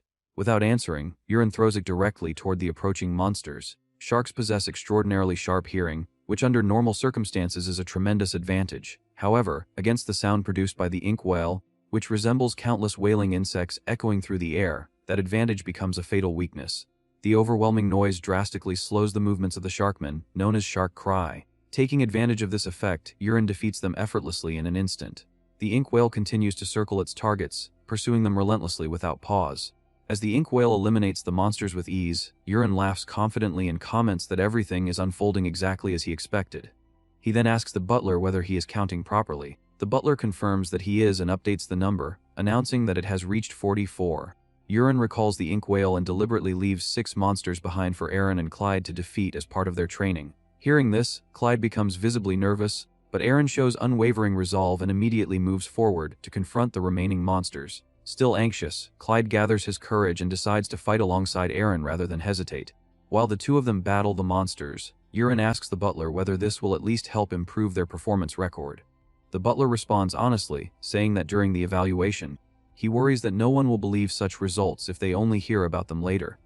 Yurin smiles and tells him not to worry, pointing out that there are plenty of eyewitnesses present. The butler then congratulates Yurin, saying that with this mini shark raid defeated, Yurin is clearly among the leading candidates. However, he soon realizes that Yurin is not listening at all and calls out his name to get his attention. Yurin suddenly senses a powerful presence drawing closer and immediately warns everyone around him. He feels an oppressive aura that is far stronger than that of an ordinary orc warrior, and the sensation alone makes his instincts scream in alarm. Moments later, a massive shark-like monster rises from the ocean, its enormous body breaking through the surface as water crashes down around it. As it fully emerges, tattoos resembling royal markings can be seen etched across its arms, and in its grasp is a massive weapon that looks as though it was carved from bone. Hans is struck with sheer terror at the sight of it, overwhelmed by its size and monstrous appearance, because he has never encountered anything like it in his life. The butler suddenly recalls an ancient record he once read in the Rex family archives. He remembers a description of a monster with a body exceeding 4 meters, marked with the king's tattoos, and wielding a sword forged from the spine of a gigantic beast. He realizes that this description can only refer to the legendary Shark-Ride King. The creature towers at 4.5 meters tall, possessing an overwhelming physique and the ability to manipulate aura itself. Its affinity is -100, and its hostility is clearly focused on Yurin alone. The butler notices that the monster's gaze is locked directly onto them, filled with killing intent. Understanding the danger, Yurin urgently orders everyone to retreat as far away from him as possible. However, before he can finish speaking, the monster launches forward. Its attack comes instantly, aimed straight at Yurin and the fortress wall behind him. A massive cloud of dust erupts as the blow lands, and the monster realizes that Yurin barely managed to evade the strike at the last possible moment. Yurin is stunned when he sees that the fortress wall has been shattered by a single attack. He immediately lands on the shoreline, deliberately drawing the monster away from the wall and into open terrain. The creature pursues him without hesitation, moving at a speed that shocks even Yurin. As another attack narrowly misses him, Yurin summons the ink whale once more while continuing to evade. This time, however, the ink whale fails to affect the monster's weapon at all. Yurin is left in disbelief, unable to understand why the bone blade is so incredibly durable and resistant. As the monster prepares another strike, the pressure intensifies, and Yurin feels growing frustration as he realizes this battle will be far more difficult than anticipated. He quickly retreats again, narrowly avoiding the incoming blow. Without hesitation, Yurin activates a spell he has only recently mastered and lunges forward, slashing at the creature with his dagger. The strike lands cleanly, and he immediately follows up with the serpent spear technique in an attempt to restrain the monster's movements. To his shock, the spell fails completely. The monster breaks free as though nothing happened and retaliates by swinging its massive bone blade toward him. Yurin can hardly believe that the technique dispersed almost instantly. Acting purely on instinct, he dodges again and creates distance between himself and the creature. Frustration builds as he realizes the monster's resistance far exceeds his expectations, rendering his poison techniques nearly useless. Acknowledging that conventional methods will not work, Yurin decides that it is finally time to test his new weapon. The scene shifts back to a week earlier, when Yurin visited his blacksmith, Jirinox. Yurin had asked whether Jirinox could forge weapons based on a particular design he brought with him. Jirinox examined the blueprint and asked if Yurin had drawn it himself. Jirinox explained that the weapon was anything but simple, describing the designs as terrifyingly complex daggers rather than ordinary blades. Yurin silently reflects that in the eastern lands, such weapons are known as concealed weapons. Jirinox then asks when Yurin needs them completed. Yurin calmly responds that there is no urgent deadline and that Jirinox can take his time. However, Jirinox suddenly remembers that young Master Yurin is scheduled to deploy in just a few days. With determination, he declares that he will work through the night if necessary to finish the weapons before Yurin leaves. Yurin responds with clear satisfaction, stating that this arrangement would be perfect. Returning to the present, Yurin reflects that these weapons were prepared specifically for monsters like Envy, beings that someone like Agnes, who can only assume a single form, could never truly comprehend. These are the Tang clan's 12 concealed weapons, also known as the 12 zodiac daggers. Without wasting a moment, Yurin launches his attack. Each concealed weapon possesses both direct and curved trajectory traits, granting them properties similar to guided weapons. Perfectly forged, the daggers slip through tiny gaps in the monster's defenses, striking its weak points with deadly precision. Every dagger lands successfully. The monster is unable to dodge even one of them. Seeing that his plan is working, Yurin finally feels a sense of relief. That relief vanishes instantly when the monster suddenly releases its aura at full force. Yurin is stunned by the sheer resilience of the creature. As it charges forward again and swings its weapon, Yurin narrowly avoids the attack. He is convinced that the battle should already be over.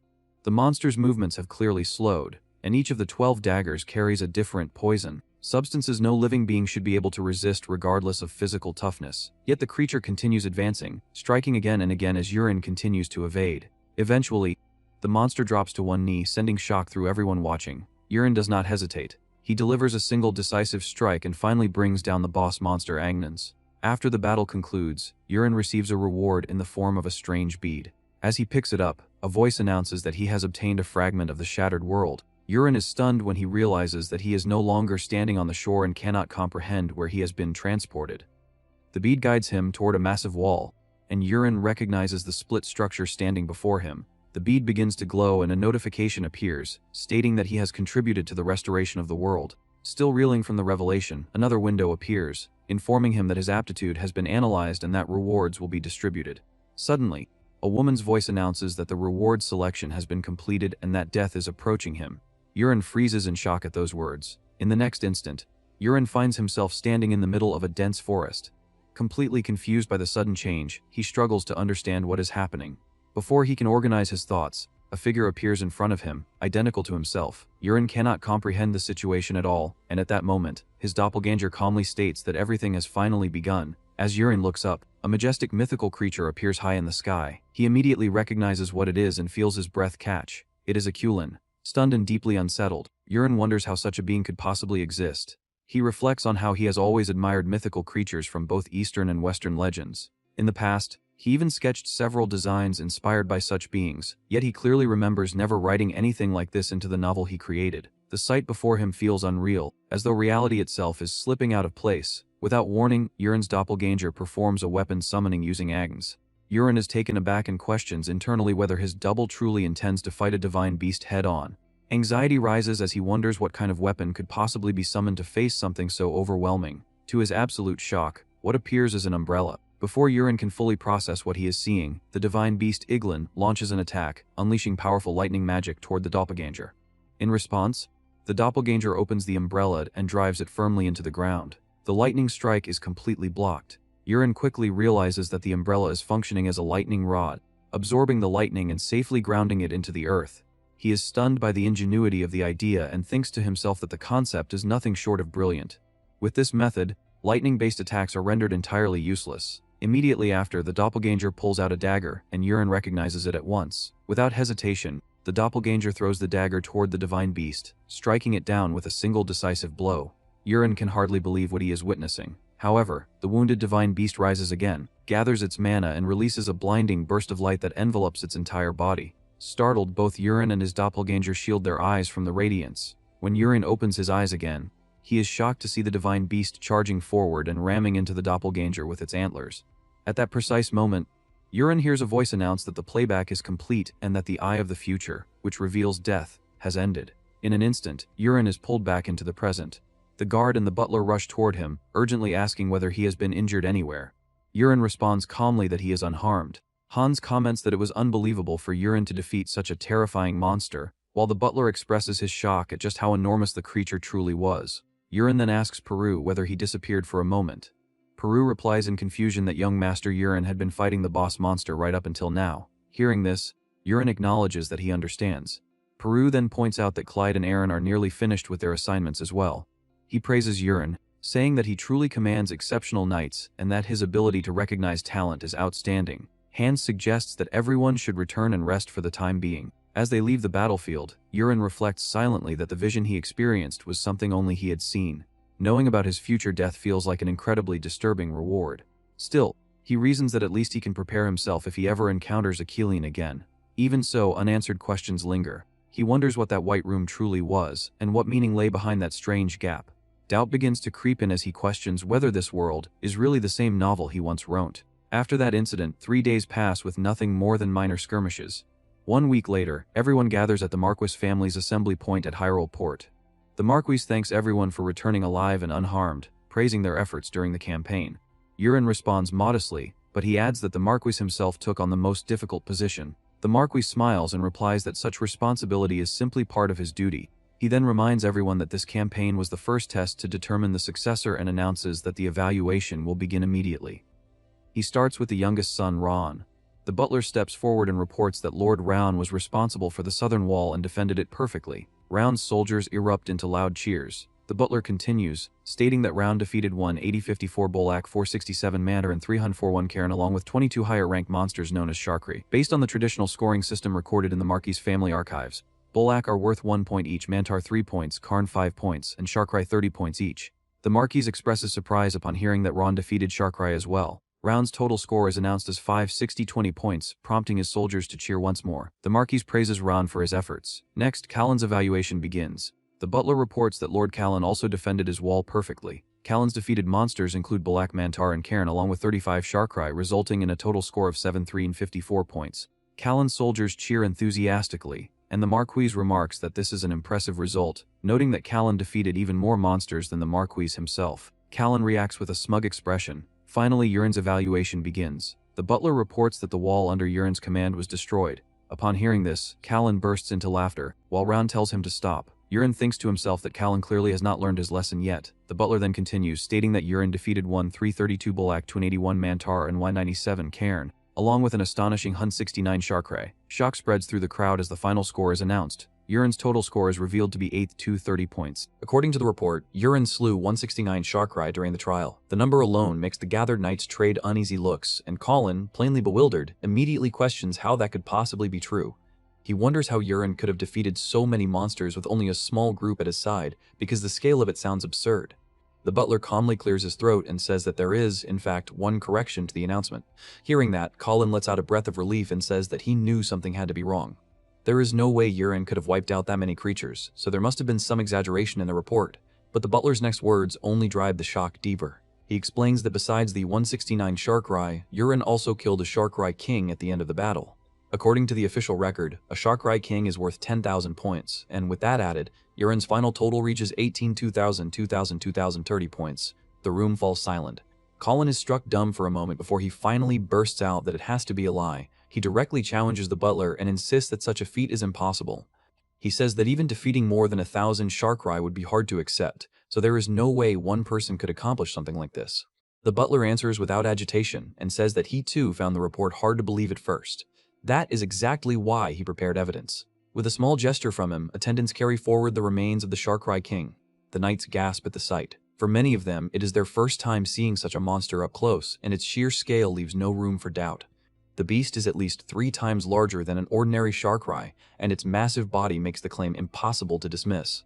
The butler then reveals another piece of proof, the giant bone sword the Sharkrai king used.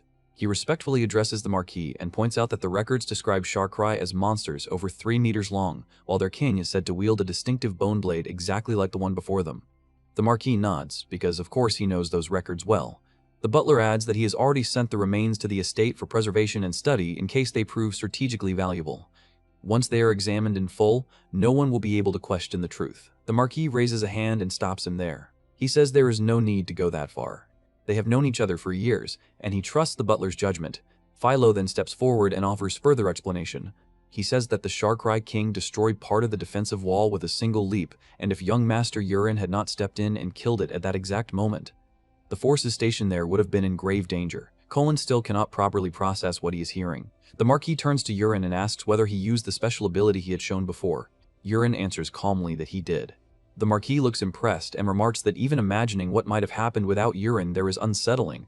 The result could have been catastrophic. Yurin modestly says that the Marquis is praising him too much and that he only did what had to be done. Then, in a sudden twist, Yurin walks over to Colin and asks what he should call him now. Colin hesitates briefly before reluctantly addressing him as his great older brother. Yet Yurin responds in an unexpected way. He says that, honestly, the 10,000 points for the Sharkrai king feel excessive. In his view, that battle was not especially difficult, so he suggests counting it as only 1 point instead. Colin stares at him in total confusion. Yurin continues and explains that even if the Sharkrai King is reduced to a single point, he would still have roughly 8,000 points, while Colin only has 7,000.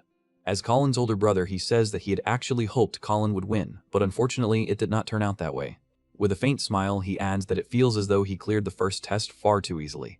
That only makes Colin more irritated. Hearing Yurin dismiss such an overwhelming achievement so casually grates on him even more. Yurin then says calmly that he hopes the second test will be closer, something more competitive and enjoyable. With a light smile, he tells Colin that he should try harder next time. At that moment, the Marquis steps in and nods in agreement. He says that Yurin is right, because this expedition was only the first test. In truth, it was more than a simple evaluation. He explains that his real purpose was to let his sons gain genuine battlefield experience. As the ruler of rocks, he must command forces against endless waves of monsters year after year. The title of Marquis may look dazzling from the outside, wrapped in honor and prestige, but the truth is nothing like that. Behind the glory lies crushing responsibility. Defending the territory, protecting the people, and preparing for constant threats is no easy burden. After saying this, the Marquis turns and announces that they will discuss the trial's results further once they return home. For now, there is still one final duty to carry out. Before it grows too late, he orders everyone to board the ship waiting behind him. The vessel is no ordinary ship. It has been enchanted with advanced stealth magic, allowing it to pass through nearby seas without alerting marine monsters. Their final task is to inspect the surrounding waters while sailing along the coast. As the group boards, Peru looks around in amazement, clearly impressed by the ship's design and craftsmanship. He also notices several mages stationed on the deck. Since the vessel runs through magical enchantments, it makes perfect sense that skilled magic users are aboard to maintain its functions. While observing the Water Dragon Knight Order on the ship, Yurin suddenly spots a familiar face among them. It is Rekka Aloan. The moment their eyes nearly meet, Yurin senses unmistakable killing intent coming from him. The hostility is sharp and direct. Yurin deliberately avoids staring for too long, immediately recognizing that Rekka's feelings toward him are anything but friendly.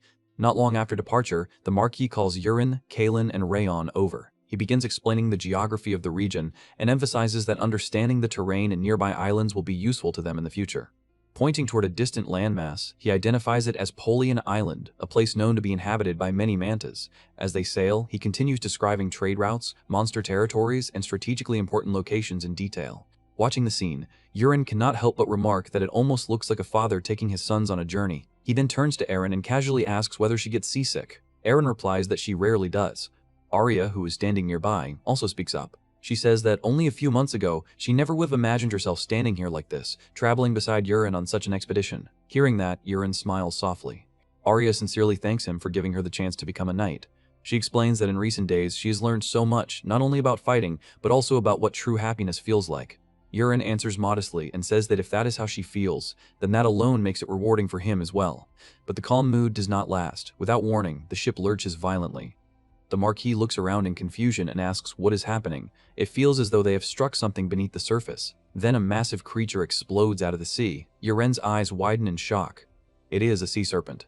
The enormous monster releases a deafening roar and spews a thick mist toward the ship.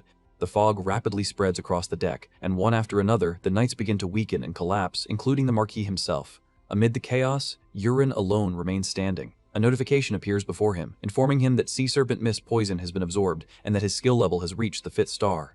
While everyone else succumbs to the venomous fog, Yurin only grows stronger. As the poisonous mist spreads across the deck, he instantly grasps the situation. Without a moment of hesitation, he activates his newly strengthened poison absorption. A faint energy gathers around him as he starts drawing the toxic mist into himself rather than resisting it.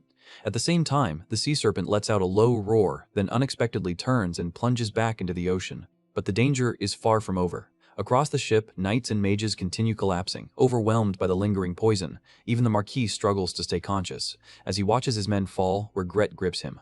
He wonders whether this is how everything ends, all because of a single mistake at sea. Just as despair begins to settle in, Yurin steps forward. He approaches the Marquis and calmly tells him not to worry, because there is no need for despair. Barely able to move, the Marquis is confused. He cannot understand how Yurin is still standing or why he remains unaffected. Before he can even finish asking, Yurin releases his enhanced technique. In an instant, the surrounding poison is absorbed into him and neutralized. The Marquis feels the weakness leave his body almost immediately, and his strength returns as though nothing had happened. Without wasting time, Yurin tells him that he will go treat the others. They have no idea when the sea serpent may resurface, so defenses must be prepared at once. He asks the Marquis to organize the defensive formation while he handles the recovery. As Urine continues absorbing the toxic mist, notifications appear before him. His poison absorption proficiency rises, along with several related techniques. Internally, he realizes that this situation is almost like a jackpot. Every person poisoned by the mist becomes another chance for growth. By purifying the venom, he is effectively gaining valuable experience. He quickly moves to one of the fallen mages and begins treating him. The mage weakly protests and says that Urine should stop saying foolish things, because this is not a toxin that ordinary detoxification magic can remove. Yet before he can continue, the poison vanishes from his body. The mage sits up in shock, completely healed, and stares at Urine in disbelief. Not only has young Master Urine neutralized the poison instantly, but he has done so with a mastery far beyond normal magical ability. Urine tells him to regroup with the other mages and prepare the ship's magic barrier. The stunned mage nods and rushes off to do exactly that. The focus then shifts to Reika, the knight who harbors hostility toward Urine. As he fights against the poison, dark thoughts flood his mind. He cannot die here, not after everything he has endured. He worked relentlessly to earn his promotion so that he could support his mother and younger siblings. Just as his strength begins to fade completely, Urine appears beside him. With a simple activation of his technique, the poison is absorbed and dispersed. Reika feels the pain disappear almost instantly. Startled, he realizes he has been fully healed. Urine speaks firmly and says that if Reika has recovered his senses, he must immediately prepare the archers. If the sea serpent returns, ranged attacks will be essential, and Reika's role is important. Reika hesitates for only a brief moment before replying that he understands. Next, Urine goes to his brothers, Rayon and Callan. He heals Rayon efficiently, then walks straight past Callan without stopping. Callan panics and hurriedly calls out, addressing him as his great older brother and asking to be healed too. Urine turns back with a slight smile and says that of course he will take care of his little brother as well. Moments later, the sea churns once again. The sea serpent resurfaces. The Marquis immediately orders everyone into defensive formation. The creature had clearly expected the crew to remain incapacitated, yet instead it finds a fully prepared force waiting for it. Enraged, the sea serpent releases another wave of poisonous mist. This time, however, the fog slams into the fully activated magic barrier and scatters harmlessly. The Marquis declares that they may have been caught off guard once, but they will not repeat the same mistake. Reika, now steady and focused, commands the archers to fire immediately. A volley of arrows rains into the sea serpent, forcing it to recoil. Shocked, the gigantic creature dives beneath the waves once more. The Marquis watches the water carefully and wonders whether it has retreated again. Urine shakes his head and says that it has not. The sea serpent is circling below, looking for another opening.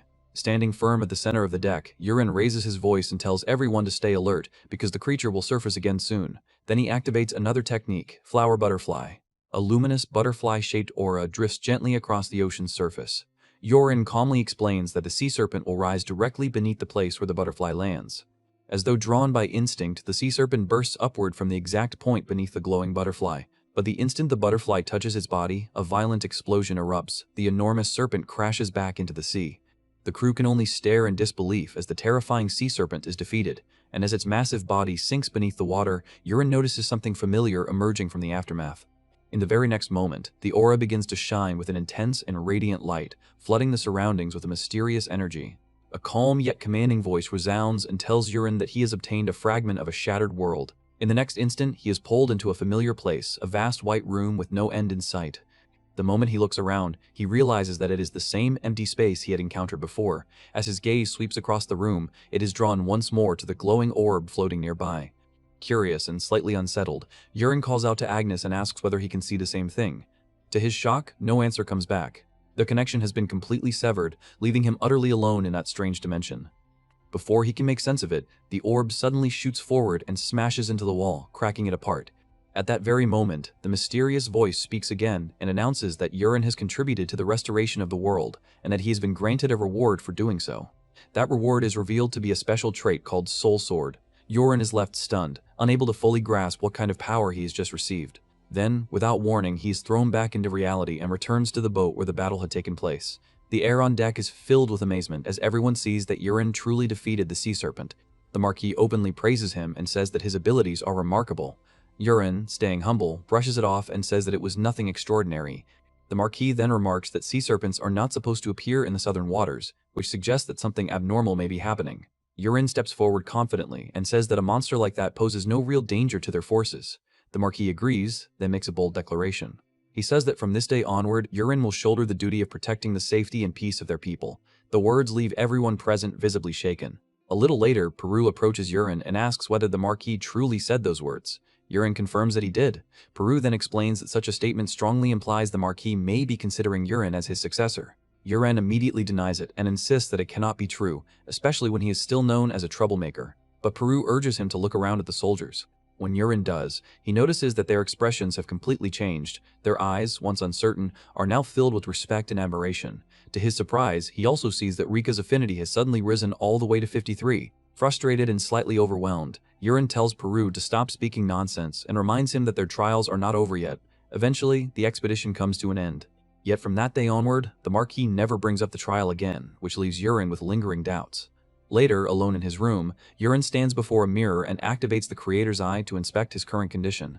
He carefully studies his abilities, his stats, and especially the new trait, Soul Sword. As he examines it, he realizes that it is displayed in percentages, which tells him that it is far more complicated than an ordinary knight's trait.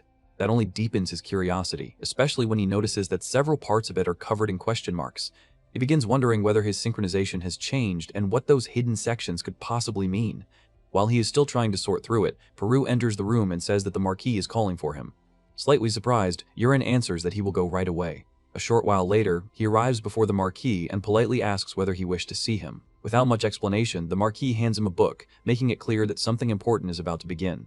Looking down at it in confusion, Yurin asks what the book is for. The Marquis calmly explains that it is an annual manual on Crisis Kingdom classical swordsmanship. He goes on to say that he wants Yurin to start learning how to use a sword. After thinking things over carefully, he has realized something important. From now on, Yurin will inevitably find himself clashing with knights in battle. Hearing that, Yurin comes to understand more clearly that this world is ruled not only by magic, but by the sword as well. The Marquis continues and says that even if Yurin has no desire to become a swordsman, he still must understand the basics. In crucial moments, those fundamentals may decide whether he lives or dies, wins or loses. He explains that the manual contains the essential foundations of swordsmanship. He tells Yurin to read it thoroughly, then go to the training grounds and observe how real knights use those techniques in practice. Reassuring him, the Marquis says that such knowledge will be vital when he eventually faces skilled opponents. Yurin nods and says that he understands. Deep down, however, he realizes that the Marquis is sincerely worried for his safety, which makes it difficult to refuse. Even so, Yurin still has almost no personal interest in swordsmanship. After leaving the room, he casually flips through the manual. He quickly notices that the illustrations are unusually detailed and surprisingly easy to understand. As he keeps reading, something suddenly catches his attention and makes him focus in earnest. A few minutes later, the Marquis steps out of his room and is startled to see Yurin sitting on the floor, completely absorbed in the book. Confused, he asks what Yurin is doing. Yurin looks up with unexpected excitement and asks whether there are more books like this. Slightly taken aback by the sudden shift in attitude, the Marquis says that he will check and see what else can be found. The scene then moves to later that same night. In Yurin's room, surrounded by several books the Marquis provided, Yurin is fully engrossed in reading. One of the books covers Crisis Kingdom classical swordsmanship, specifically Chapter 5, Dragonclaw Stance, Modification 1. At that exact moment, a system window appears and states that the Martial God's body trait allows Yurin to replicate Dragonclaw Stance, Modification 1. Yurin is thrilled. He can hardly believe that by simply reading, he is able to learn and reproduce advanced sword techniques. He immediately realizes how extraordinary that ability is. With a trait like this, he could potentially master the entire Crisis Kingdom sword style in a single day. As the night stretches on, Yurin continues reading through the manuals one after another. Eventually, another notification appears and informs him that he has successfully mastered the fundamentals of Crisis Kingdom classical swordsmanship. At the same time, his soul sword trait rises by 10%. Seeing that, Yurin realizes that the swordsmanship knowledge is being stored inside the soul sword itself, which only makes the trait even more mysterious. Wanting to test it, he calls out to Agnes and asks him to create a sword. Agnes grumbles irritably about being woken so late and remarks that he is not even especially skilled with swords. Even so, he summons a blade into Yurin's hand. The moment Yurin grips it, something astonishing happens. He performs the basic techniques he had only just read about with complete precision, as though he had practiced them for years. Agnes watches in visible surprise and immediately asks how Yurin managed to do that so effortlessly. The next day, Yurin is seen sitting quietly in the library, fully buried in swordsmanship books. By then, he has already worked through nearly every manual he can find, studying each one carefully in the hope of pushing his abilities further. Determined to test his theory, he opens another text, Walker Bilm's Swordsmanship Manual, Chapter 1. As he begins reading, a system window appears and informs him that his soul sword trait has increased by only 0.1%. Yurin pauses, clearly surprised by how tiny the increase is. Compared to the huge gains he received from studying the Crisis Kingdom style, that improvement is almost nothing. As he continues experimenting with other books, he sees the same pattern repeat again and again. Each text gives him only the slightest increase, making the process feel inefficient and wasteful. At that point, Yurin arrives at an important conclusion. The effectiveness of what he learns does not depend only on the content, but also on the person who wrote it. Once he understands that, he realizes that he needs more works by the same author who wrote the Crisis Kingdom Swordsmanship Manual. With that in mind, he goes to the librarian and asks whether there are any manuals written by someone named Cabal. The librarian looks puzzled and admits that the name does not sound familiar, but he agrees to search through the collection. After digging through many old records and books, the librarian eventually returns with a single volume. He says that he managed to find one book written by someone with that name. Yurin takes a closer look and sees that its title is The Basics of Level Swordsmanship. The librarian adds that Level was once a kingdom, but it no longer exists, having fallen hundreds of years ago. Intrigued, Yurin thanks him and immediately starts reading. The moment he opens the first page, something incredible happens. His stats begin increasing at once. Realizing the book's value, Yurin wastes no time and continues reading all 18 chapters with complete concentration. As he progresses, system notifications appear one after another, each confirming that his soul sword trait is steadily increasing. At the same time, another ability, Emperor's Forgotten Imperial Swordsmanship, also begins to rise. By the time he finishes the book, his soul sword has increased by a tremendous 15%. Yurin is left stunned by the sheer scale of the improvement. The next day, he seeks out the Marquis and explains everything he has learned about these swordsmanship manuals. After listening carefully, the Marquis says that he is familiar with Frockin swordsmanship, but the name Cabal means nothing to him. Curious, Yurin asks where the Marquis found those manuals in the first place.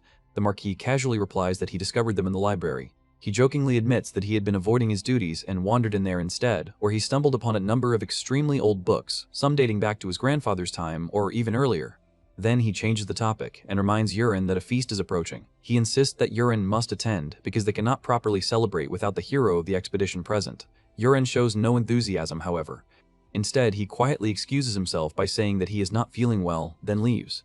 As he walks away, he reflects on everything he has uncovered and concludes that only one person may still be able to answer his questions. Later that day, he heads into the garden and approaches the old gardener, politely asking whether he has a moment to talk. The two sit down together, and the old man offers him tea. With a gentle smile, the gardener tells Yurin to stop being so formal. Yurin calmly replies that he cannot do that, and asks how he could ever treat his own grandfather so casually. The old man is visibly shaken by those words. His expression changes, and with a hint of pressure in his voice, he asks whether Chillington told Yurin the truth. Yurin shakes his head and explains that no one told him anything. He figured it out for himself. Hearing that, the old man falls silent for a moment before admitting that Yurin's awareness caught him completely off guard. More than that, he points out that Yurin showed no reaction at all to his overwhelming aura, something that would unsettle almost anyone. With a thoughtful look, the old man finally acknowledges the truth. He says that Yurin has truly changed. After pausing briefly, he reflects on their earlier meeting and suggests that perhaps Yurin had already guessed his identity even back then. Yurin calmly says that his grandfather always stood out, so he merely gathered enough information to connect the pieces. In truth, however, Yurin had relied on the Creator's eye, which revealed everything clearly. The old gardener standing before him is none other than Udiai, the strongest swordsman, a man whose level is far beyond anything ordinary. Curious, Yurin asks why someone like Udiai would choose to live as a mere gardener. He also asks whether his father ever tried to stop him. Udiai lets out a quiet sigh and explains that becoming a gardener was his own decision. He says that he had grown tired of everything and chose to step away from his previous life. Although Yurin's father did try to persuade him, Udiai admits that once he makes up his mind, he has always been too stubborn to change it. Yurin then brings up what he had heard before, that Udiai disappeared without a trace years ago. In response, Udiai begins speaking about his past. He explains that he once served in the Imperial Army. In House Rocks, the eldest son inherits everything regardless of talent or merit. No matter how hard Udiai tried, the position of Marquis was always destined to go to his older brother. Accepting that reality, he left home and chose to carve out his own path. During his travels, he eventually offered his loyalty to the Empire and joined its army. At that time, the Empire was locked in a brutal war with the Kingdom of Merrill. It was on those battlefields that Udiai forged his reputation and climbed through the ranks. Driven by ambition, he aimed to earn the title of Imperial Marquis and return home one day in glory. Years later, the Empire finally defeated the Kingdom of Merrill. But after that victory, Udiai found himself reflecting on everything he had done. In that moment, a cruel truth struck him. Many of the people he had killed were not villains driven by evil, but ordinary individuals swept into a war born from the clash between nations. By the time he came to that realization, it was already too late to undo what had happened. Unable to bear the weight of those sins, Udiai abandoned everything. He turned his back on the Empire, his ambitions, and the life he had built, then returned home in silence, leaving behind the identity he had fought so hard to obtain. With a faint and bitter smile, ODI remarks that it is hardly some grand heroic tale. He adds that he never even told Billington about it, yet for some reason he found himself sharing it with Urin without hesitation. Urin listens carefully and answers with sincerity. He says that it must have been unbearably difficult to carry such a burden for so many years, and he thanks ODI for trusting him enough to reveal the truth. ODI studies Urin for a moment, then admits that he is nothing like the rumors claim. Shifting the conversation, he asks directly whether Urin needs something from him. Urin nods and asks whether he knows a man named Cabal. ODI immediately says that he does. Urin then hands him the book and explains that Cabal is the author.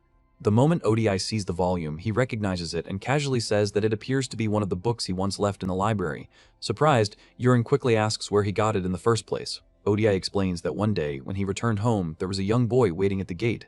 That child had asked him to buy several books. Although ODI did not fully understand why, the boy seemed desperate enough that he decided to buy them all for him. Hearing that, Urin leans in and asks whether ODI remembers anything else about the child.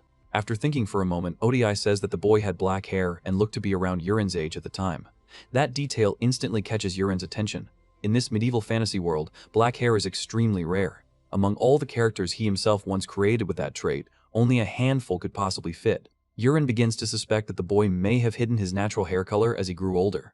As that possibility slowly takes shape in his mind, he falls deep into thought, wondering whether the mysterious child from the past could be the very person he is now starting to suspect.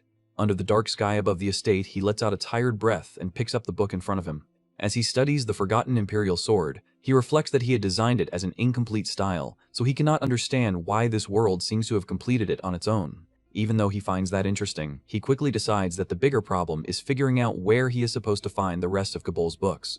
A glowing panel appears before him, and he brushes the imperial sword issue aside. He thinks that what he really needs right now is not that sword style at all, but the level unknown Rain of 10,000 Flowers, the ultimate throwing technique known as Rain of Flowers filling the sky. That thought makes him remember the 4-star Heavenly 10,000 Poisons technique tied to that skill, and he realizes he still has not checked what poisons came with it. Another window opens and shows Bone Melter, a poison capable of dissolving even the souls of the dead, and one that can melt flesh and bone from a corpse in 5 seconds. He stares at it and thinks that this is practically a standard Miram tool for getting rid of bodies and evidence.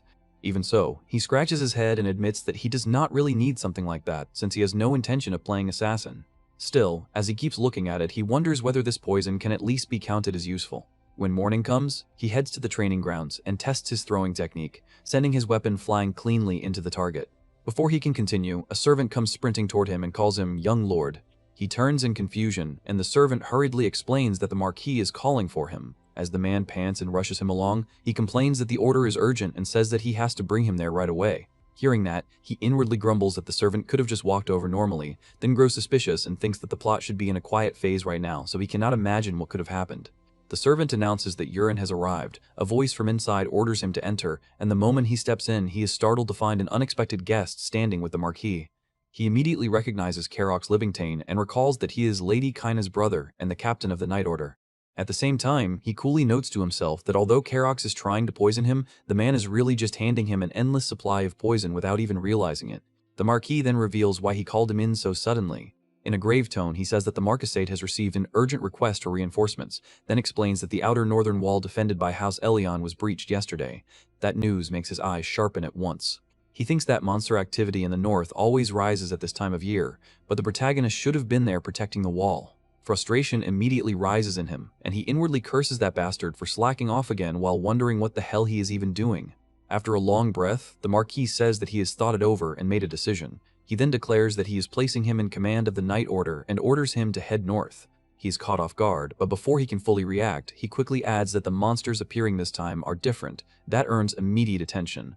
The explanation follows that the creatures attacking from the north are like beings that cannot die.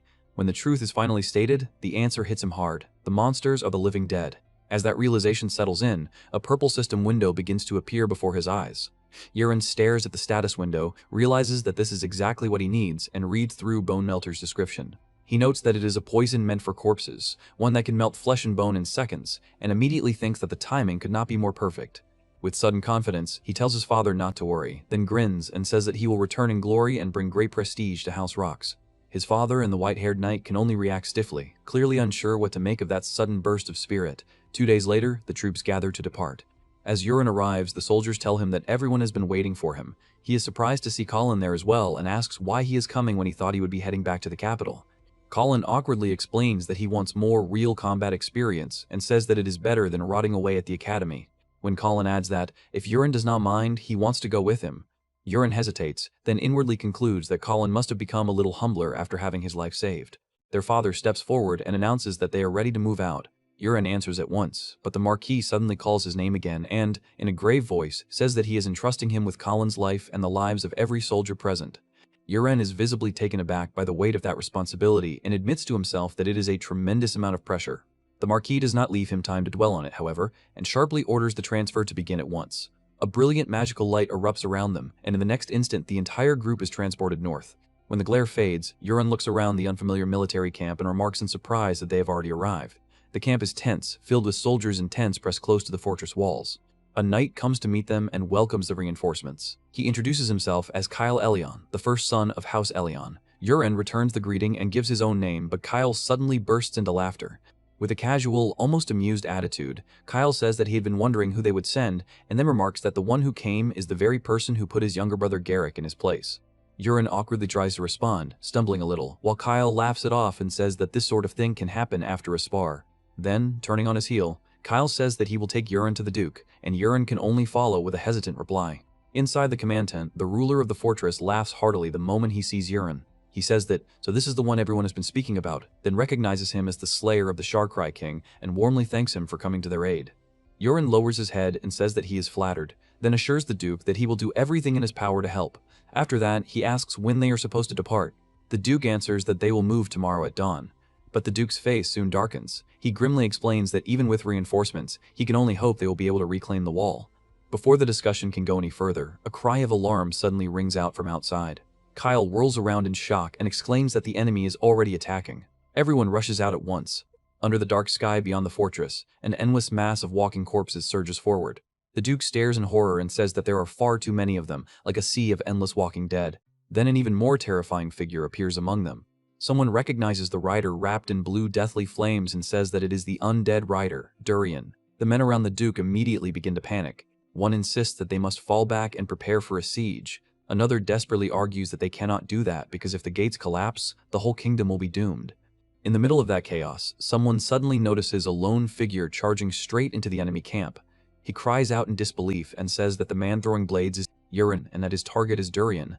Yurin has already moved. Cloak billowing behind him, he cuts through the darkness and hurls his blades with merciless precision. The weapons strike Durian directly, and the bone melter poison takes effect at once. Durian's corpse-like body begins to dissolve and melt apart in a grotesque instant, shocking everyone who sees it. A horrified voice trembles and says that Durian has melted. He can only stammer in disbelief and ask what just happened. Far away, a hooded figure watches the scene through a glowing orb.